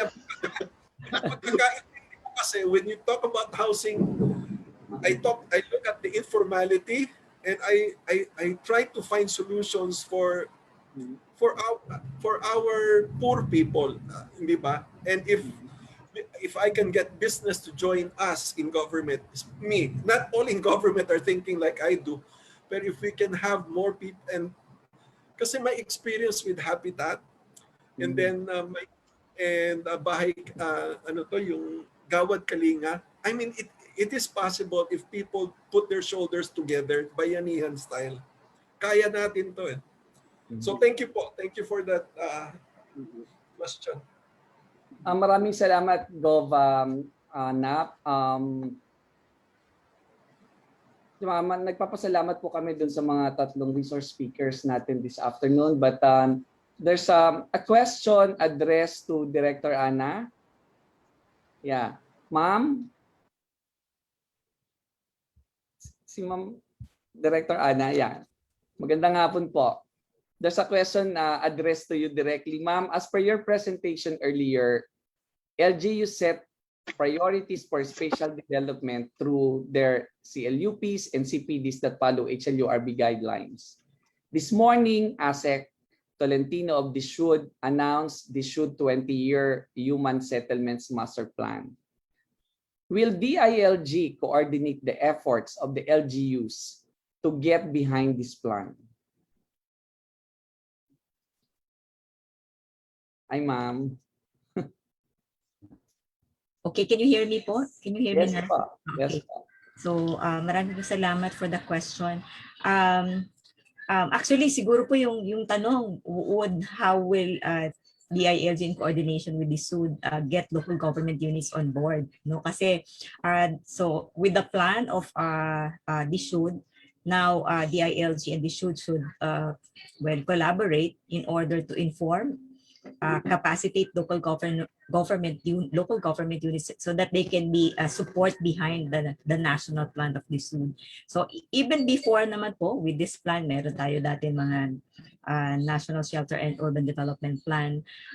With the SUD, we have been collaborating with the different shelter agencies in capacitating local government units, specifically starting with the preparation of local shelter plan, establishment and creation of the local housing board, and capacitating local government units in enforcing the regulatory and processes for the processing of the housing and building permits for local government units. And also, just to highlight the point, housing is one among the devolved services to local government units as provided under the Local Government Code, specifically to quote Section 17B38, no, nakalagay po doon, specifically for cities and provinces po nakalagay. Programs and projects for low-cost housing and other mass dwelling. That is one of the devolved functions of our local government units. However, up to this time, there are very few, kung alam naman natin, very few local government units have take on housing as a priority concern of our local government units. Maybe it's because of the issue as raised by Governor kanina, hindi kayang pondohan because of the huge amount of investment for housing program, which can only serve a very few compared to other social services and basic services being provided by local government units such as probably health. Halimbawa po itong vaccine, no, for a cost of 1,000 to 2,000, even 5,000 pesos, you can already serve a constituent. Pero unlike sa housing, you need hundreds thousand of pesos in order to serve a family. Siguro the need for us to understand that housing is a public good, yun po siguro ang ano, and then also we have to take into consideration the capacity, the financial capacity, the resources of government, particularly local government units in funding and supporting programs such as housing. So yun po yung ano, but then nonetheless, hindi po kami tumitigil ang DILG in coordination with HUD-C in capacitating, strengthening local government units towards taking on housing as a priority, as an kahit hindi priority, as an added concern among the services that they are providing their constituents, including strengthening their capacity for the creation of local housing board, preparation of their completing their CLUP and local shelter plan, and even institution building for land acquisition and development, as well as enforcing building and construction regulation, and also the implementation of kahit po ngayon with the program of government on Balik Probinsya, how local government units can coordinate yung receiving and sending local government units should coordinate support for those people who will be moving from one local government units to another. So yun po yung ating ano, we will always be in support of the housing programs and initiative of the SUD. Follow-up question, Director Ana. You know, a lot of members of ANREA are developers, and we promise to help the government to augment the housing needs of our kababayans. Sa totoo lang po, isa sa pinakamalaking problema talaga ng mga developers, maraming mga syudad at munisipalidad sa Pilipinas up to now ay hindi pa updated ang CLUPs. Only 800 out of 1,800 cities and municipalities are updated. Ang tanong po namin ay, can DILG help the SUD compel local government units to update their CLUPs? Yes, sir. Definitely the answer is yes. In the many policy issuances of the DILG and ensuring or directing compliance of local government units, particularly to the planning requirements, CDP and CLUP, lagi pong magkasama yung reminders natin for them to comply and update their CDP and CLUP because they have time periods for the updating of those two plans. What we have seen as successful in our capacity, well, meron pong internal agreement ang DILG at ang HLURB in providing capacity building to our local government units based on a joint memorandum circular issued, I think in 2018 or 19, that DILG will take care of the capacity building on CDP and HLURB will take care on capacity building of local government units in the formulation of CLUP. But nonetheless, what we have seen since we have been successful in increasing the number of LGUs who are able to complete their comprehensive development plan, siguro po nakita namin is we try to simplify the guidelines and the procedures for the preparation of the CDP. So therefore, likewise, siguro in coordination with, we encourage also HODC, HLURB din, sila yung partner natin, to look into the guidelines and the preparation of the CLUP so that we can probably rationalize, simplify some of the requirements, and so that local government units can comply. And also, I think we have to ramp up the capacity building for local government units in the formulation because there are already a lot of developments, a lot of policy direction that have been issued so that they can be already aligned and informed of this policy issuances towards the preparation of their comprehensive land use plan. Thank you, ma'am. Okay, this next question is addressed to both Governor Concepcion and Director Bonagua. The question is, on the use of idle government lands for mass housing, would BOI be able to assist in formulating leasehold arrangements for the idle lands? And would DILG be able to assist the developers obtain the consent of LGUs for such leasehold arrangements for mass housing?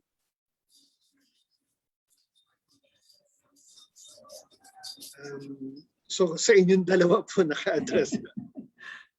Ladies first. Okay, so hindi una po hindi ko sigurado kung DILG have that authority. But then provided under the local government code, in order to encourage land development, the local government units can enforce or exact idle land tax so that they encourage development of lands within their jurisdiction. With regards to this question specifically, sir, I'm not sure if I can answer that. Okay. Gov? Yeah. When it comes to idle lands, of course, that's the concern of the local government unit. What they do with the idle land is up to them.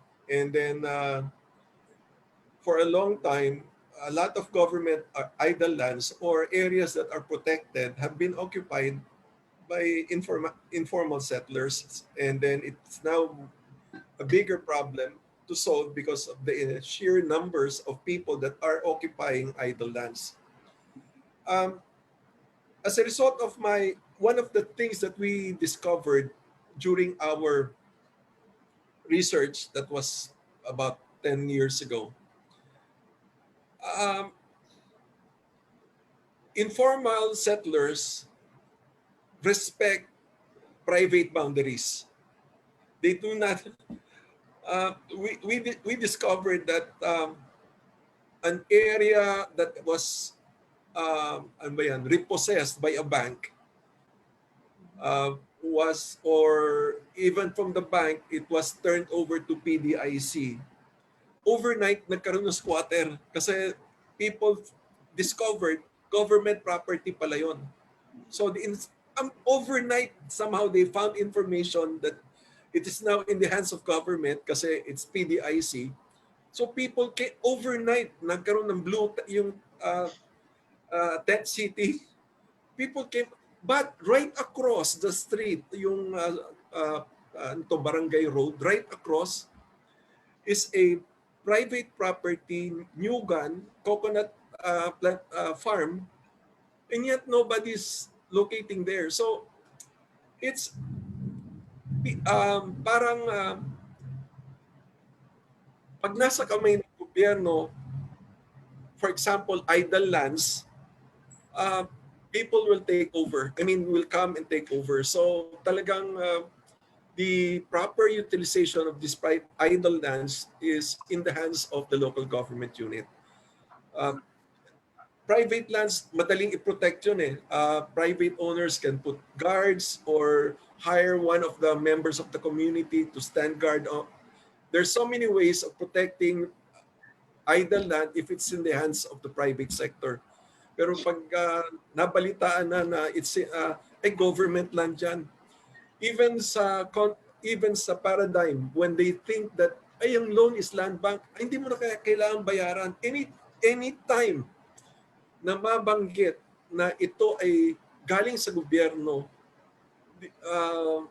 somehow parang nagbi-break down ang sense of respect for the property.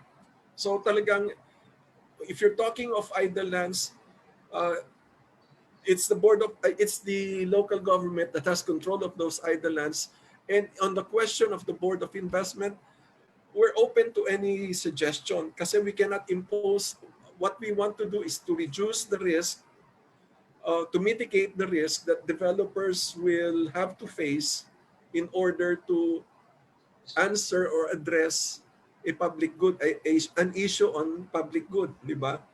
Tumutulong talagang INREA in reducing poverty by providing home lots. However, it's a business enterprise, and syempre hindi naman papasok ang business kung nobody goes into business to lose money. Di ba? We send our children to go to good schools para lang they'll know about profitability so that they can invest their time properly, so that they can benefit from their work. And for government to think na kaya yan ng businessmen, kikita naman sila, that's not the point. The point is public good. That's our responsibility in government.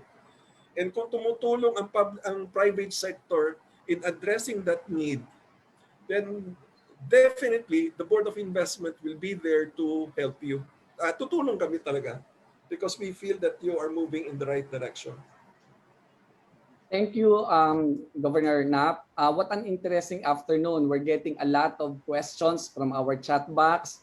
Doon po, pipilitin po natin maitanong yung mga sined yung queries. But if not ma-answer ngayon, NREA will get back to you. We will send the questions to our resource speakers. Ma'am Ana, I have another question for you. You're my favorite. Hindi po. Alam nyo, maraming developers dito, so maraming nagtatanong.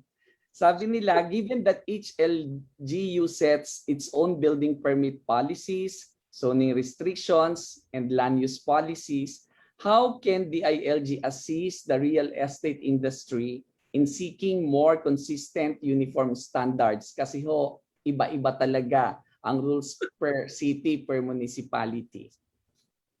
Okay po.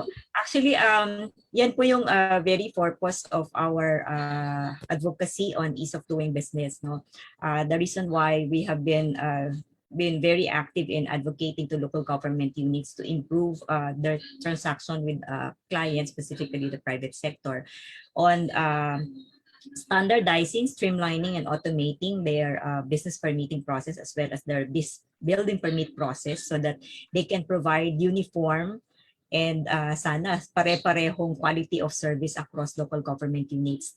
So makita po, during the presentation, we are espousing in the Joint Memorandum Circular in compliance with ARTA, or Ease of Doing Business Act, RA 11032, standard procedures for the issuance of the permits, even standard requirements, unified application form. So dapat po, no, hindi namin masabi na talagang these are already being enforced by local, but we are monitoring compliance of local government units. Dapat they use a unified form, they comply with the minimum requirements, hindi po sila dapat magdadagdag ng additional requirement what is provided under the standards.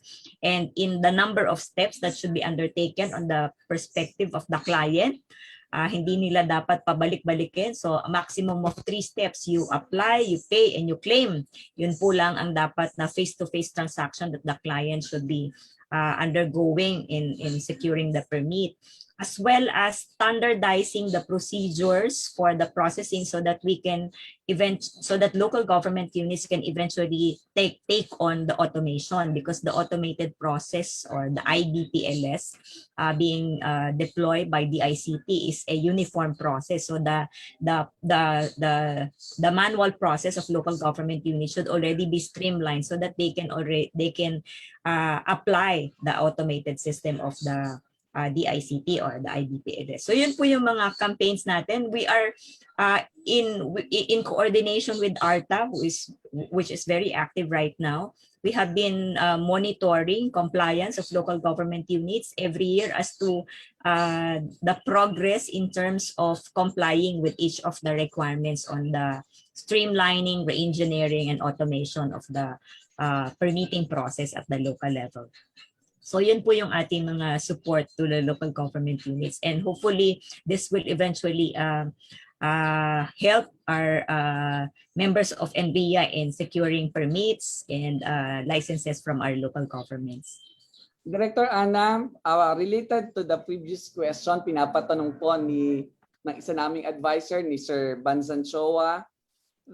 Isa pang problema namin ay ang magkaibang mga policies ng LGU versus national government units. For example, developments are subjected to double inspection. Ito na po yung building official, ito pa ang DNR, LDA, and the items such as generators, waste water, and sewerage treatment plant. Cannot one-stop processing extend to such inspections? Okay po, actually lagi po kaming natatanong tungkol dyan, ano? And ang nasa dulo ng compliance ay laging local government units. The local government units are actually being made to be the compliance enforcers of all national standards. However, hindi lang po local government units requirements ang kailangan pong tingnan, kasi ang national government agencies already have their national regulation based on national laws and regulations. So they also enforce their permitting and certification processes, which are already beyond and outside the authority of our local government unit. So pareho pong dapat i-comply both local requirements and national requirements. Yung iba po, actually yung most of the national requirements, hindi na po in the policy of the DILG for the building permit, hindi po namin isinama as part of their compliance. I mean, hindi siya ginawang enforcer ang local government units, kasi these are already beyond the technical capacities of some of our local government units, some of our building officials. So for example, DNR do their own inspection utilizing their own technical people, even the other national government agencies. So yun po talaga ang we cannot do away with that, because these are national requirements. These are regulations based on national laws and policies. Sir Ed? Yeah, actually, since you mentioned it, Governor Knapp, there is another question also from our board advisor, Mr. Choa. Nabanggit niyo po earlier ang Vision 2040, where security of tenure in housing is one of the goals. How will rental housing and dormitories reduce housing backlog, given that the target is security of tenure?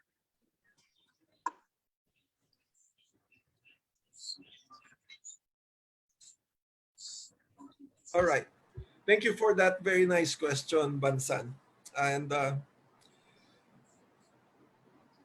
before I address yung question ni Bansan, I would just like to add a comment dun sa question earlier answered by Director Ana. One of the things na nangyari during the pandemic is the DTI, DOF, DNR, and I know kasama ang DILG doon eh. There was a regulatory relief council that was formed. Kasi nga dahil sa pandemic, ang hirap to travel from place to place to some agencies, hindi pa sila ready with digital technology, wala pa yung one-stop shop. So, tapos most of the permits and licenses are based on inspections. So, the agreement was, it's called a regulatory relief. So, if for whatever reason, your application for anything, housing, manufacturing, if you want to put up a hospital, if for any reason, sandali lang po, naglobat ako. If for any reason,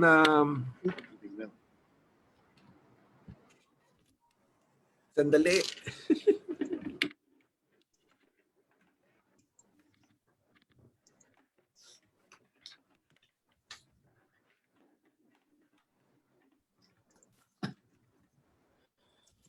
Okay, I apologize. Hindi ko makita po sa inyo aking adapter.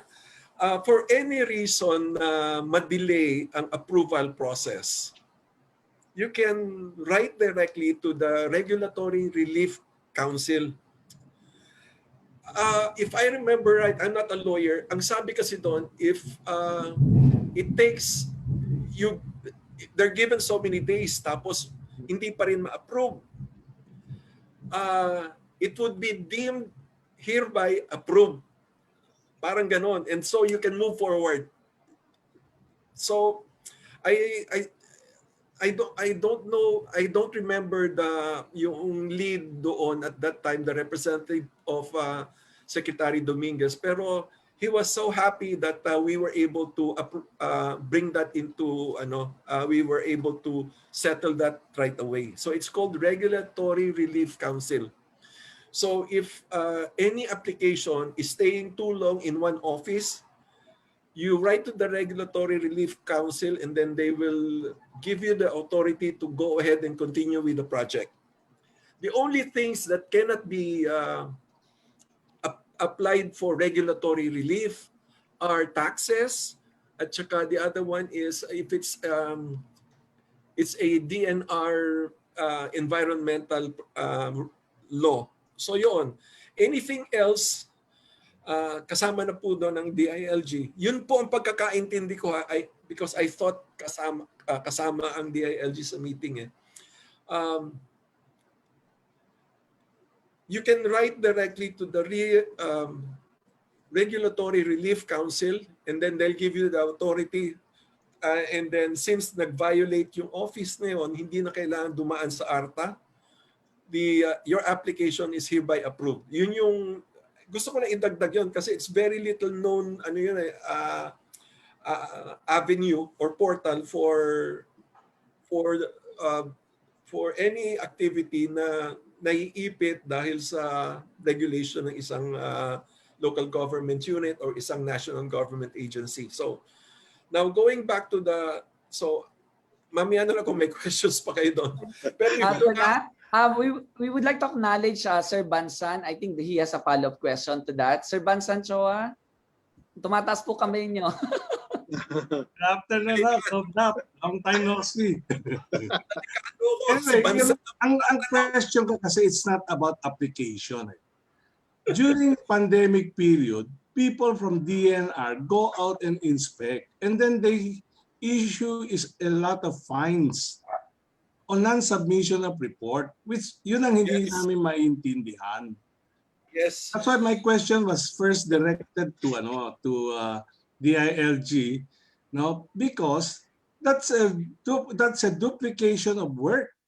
Why do you need to submit two same kind of report when you do, for example, DILG do a mechanical inspection every year? So why do you need to submit another inspection or another report with DNR? Alam mo, sa totoo lang, we wanted to make all the processes be easier. But it comes that the rule, tama naman ang sagot ni DILG, But the question is this. If it is true that there's a national law, there's a DILG local government code, why cannot it be synchronized to make it easier for everybody?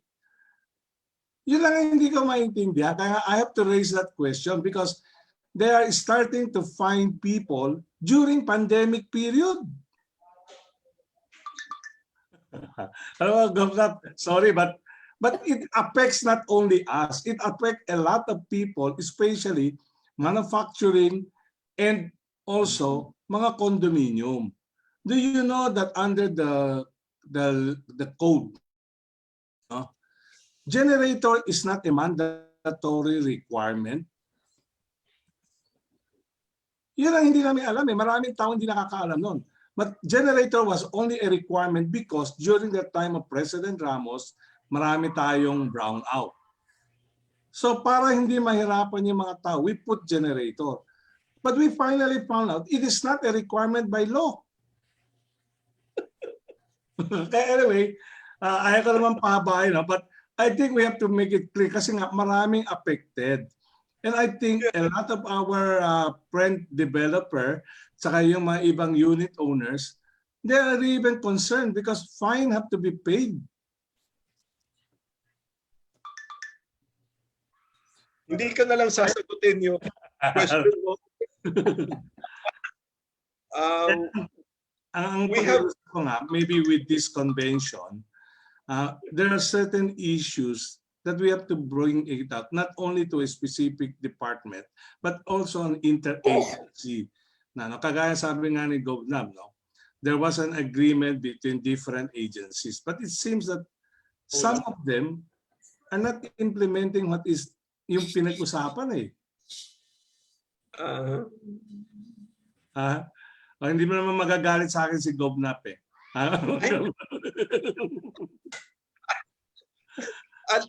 I have learned when to shut up. Kasi sige po. Sige, yung next question pa na lang, Govnap, Kasi nga, you have been explaining about tenure, yun ang gusto ng mga tao. But rental housing, according to the law and according to the practice ng mga tao, rental is not ownership. So it will not address the housing backlog. Unless we are trying to say that rental housing will solve the problem of transportation, efficiency of the people, because they don't have to travel very far, di ba? But if it's not going to be ownership, housing backlog will never be reduced. That is, partly true. However, kasi when you talk about security of tenure, there are varying degrees of security. The most secure na understanding natin is if you own the lot. However, owning the title is still not secure because if you do not pay your taxes, eventually or somehow, the local government, the mayor will probably pass, or Sangguniang will pass a law that if you have not been paying your taxes for the past 10 years or 20 years, depending on the way they run it, they can take back that land or parang anong bang ginagawa ng local government? They can put it up for auction or sale or whatever. Parang sa Bureau of Customs. If you do not pay your duties, yung imported car mo, Bansan, which you brought in, yung sports car mo, they will hold it in customs, and if you do not pay your duties, it will be auctioned off by the Bureau of Customs. Therefore, ganun din po, owning the title does not give you 100% security of tenure. There are certain responsibilities to owning the title. If you do not pay taxes, eventually the local government can put up your property for auction. And that's the option of the local government. So, kailan ba magsisimula ang security of tenure? Yung ating mga informal settlers has in one way or another security of tenure, because the law says that you cannot evict the squatters unless you provide a relocation site. So that being the case, meron silang in one way or another a form of security of tenure. The highest level, of course, is tama ka, it's ownership. And that's why kailangan dumaan sa different forms of tenure security. Rental housing is just one of those forms. If it's going to be land ownership right away, not everybody can be given their own title or their own house and lot. Parang ganon. Yun, bali yun. So that's in the face of such a big demand, shortage, the only solution na pinakamabilis is to provide security of tenure through rental and leasing. It's something that we need to explore, but hindi dapat magaya dun sa nangyari nung Bliss. Most of the Bliss, bagong lipunan, something. Most of those residences, yung mga, I won't mention any names, hindi nagbayad sa Pag-ibig, or was it Pag-ibig, yung loan mo to get the unit for Bliss housing, hindi nagbayad. So most of the Bliss housing napabayaan. So therefore, maybe we need to correct yung Bliss housing na sinimula nung time ni President Marcos. We need to correct that and maybe put it in the hands of professionals how to retain yung maintenance, yung upkeep ng facility. Put it in the hands of professionals. Yun sa akin pong ano. This is just a personal opinion. It does not express any of the opinions of the Board of Investment. That's a personal advocacy ko po that I would really like to push for rental housing. Maybe pwede pa natin pag-usapan over a cup of coffee, Bansan. Sama natin si Mars. Thank you, Boss Tab. We'll go and see you one of these days. Okay, it's really nice to see you again. And you lost weight, which is good for all of us senior citizens. Sige po. I think si Director Ana, meron po ba kayong gustong idagdag? Gusto ko pong i-share ngayon currently actually with the leadership of the ARTA. There is a streamlining of the requirements for both national and local governments. So that those that are already being required by national government agencies should not be required by local government units, and even across or among national government agencies. So that is the program ni Himaya program of ARTA. So dito po, I think hindi pa lang siguro naabot po yung housing, but I think they are doing this for all the transactions with government, starting with business permit, building permits, and even pass-through fees, and going to housing eventually, to streamline all the requirements of different government agencies as well as local government units in the processing of permits for development of housing. So ito po para what is being asked by national government should not be asked by local government units, and even across national government agency minsan nagdodoble pa rin po. So this is, I think, the process that ARTA in coordination, tama po kayo kanina, in coordination with many different agencies is happening right now. Hopefully eventually housing will be taken up as one of the priority concern. Okay. So again, maraming salamat po, Director Ana and Governor Nap. It's a very entertaining session this afternoon. And sir, basta sabi ko lang yata, on behalf of the whole industry, you are definitely at ally of us dito sa mga hinaharap ng real estate industry. At kayo rin po, Director Ana, sana po we can continue working to make sure na padali po etong mga sakit ng ulo po kamukha ng nababanggit po ni Board Advisor Bansan. So maraming salamat po ngayong hapon. And at this point, Red and I are turning the program over back to Archie. Maraming salamat po. Thank you, Sir Red. Thank you, Sir Ed, sa inyo pong pag-moderate ng ating open forum. At bahay, bahay, bahay. Yan ang problema ng ating bayan ngayon. Paano susolusyonan yan kasama ng NREA at ng DSUD? Sa ating programa ngayon, huwag po nating kakalimutan, meron pa po tayo bukas at i-award muna natin sa ating mga speakers ang kanilang mga Certificate of Appreciation. Para po i-award ito, tinatawag po natin ang ating past chair lady at past president ng NREA na walang iba po si Architect Grace Layug. Madam? Good afternoon. Good afternoon, everybody, and good morning, real estate. Lane, could you put the certificate on the screen?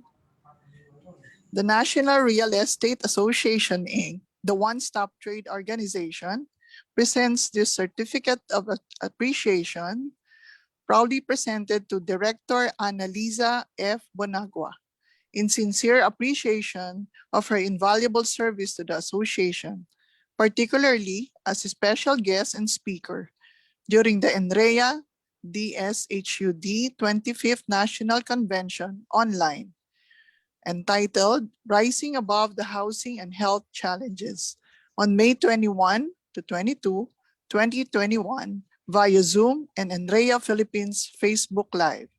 Signed by our Board Chairman, Benigno T. Cabrieto Jr., our Chair Lady Emerita, Board of Advisors, Miss Marisa Del Mar, our National President, Ms. Imelda C. Magtoto, and our Secretary General, Ronnie B. Biando.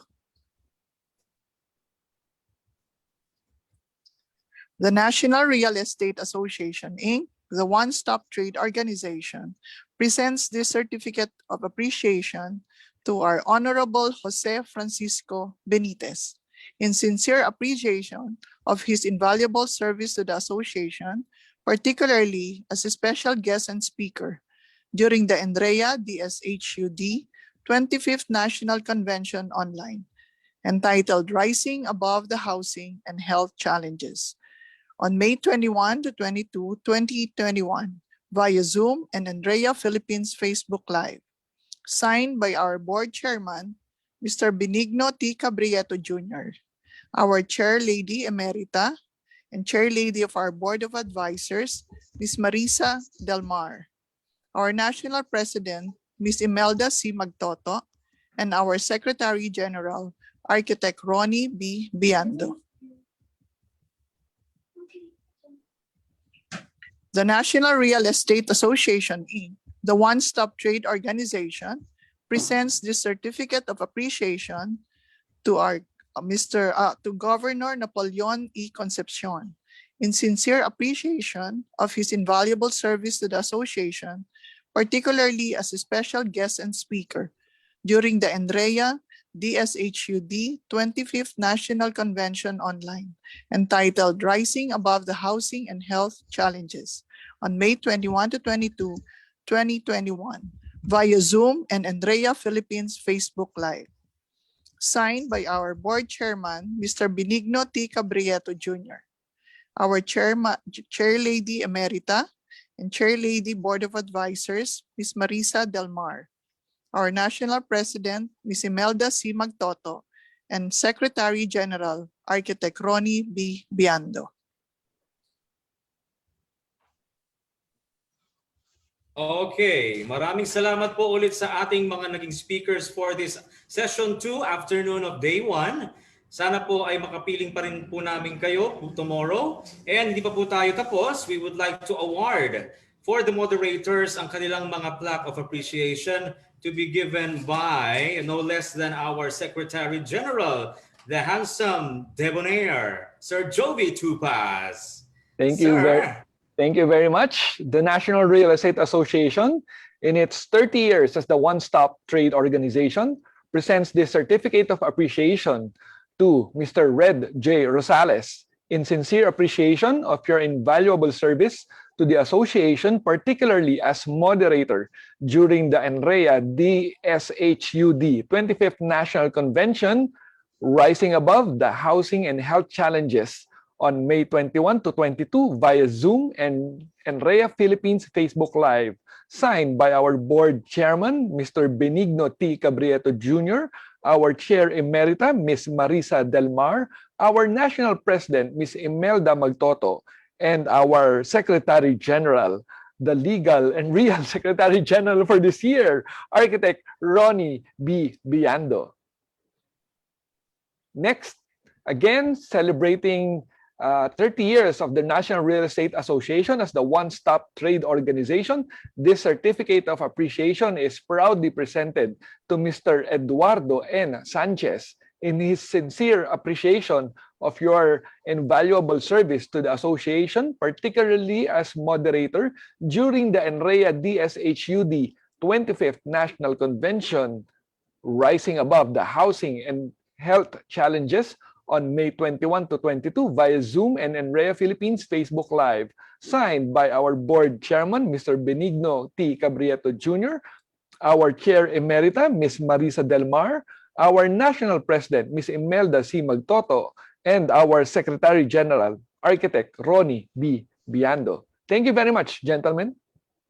I stand corrected po, our Vice President for Internal Affairs, Sir Jovi. Yes.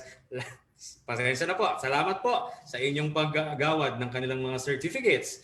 At this juncture, i-present din po natin ang announcements for the raffle promo. Yan.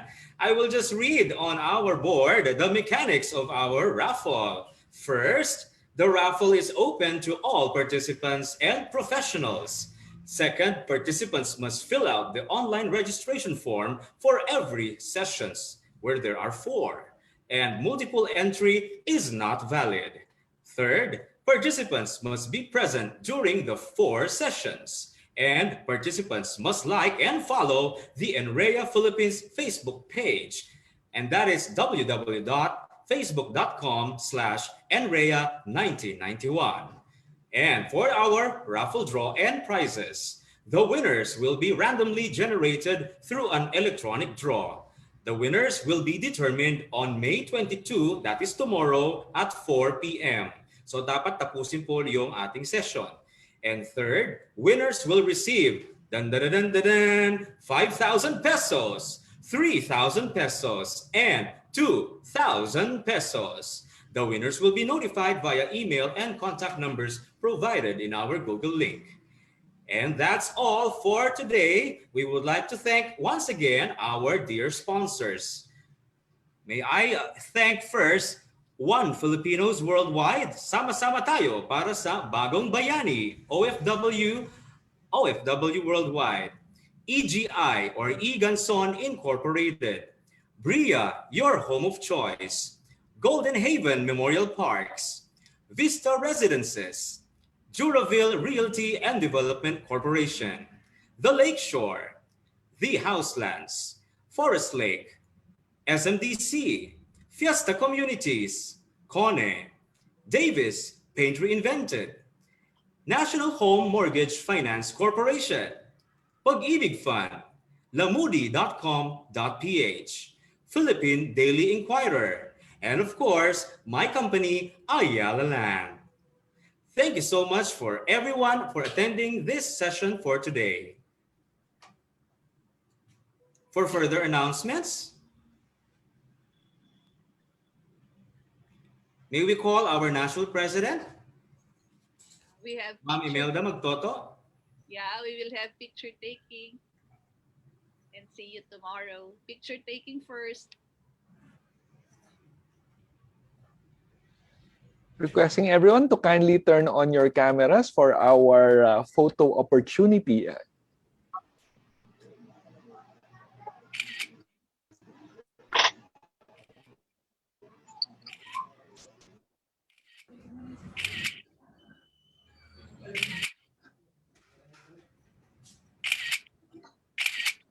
For those who filled up the forms, good luck tomorrow in our raffle. Hope to see you again tomorrow.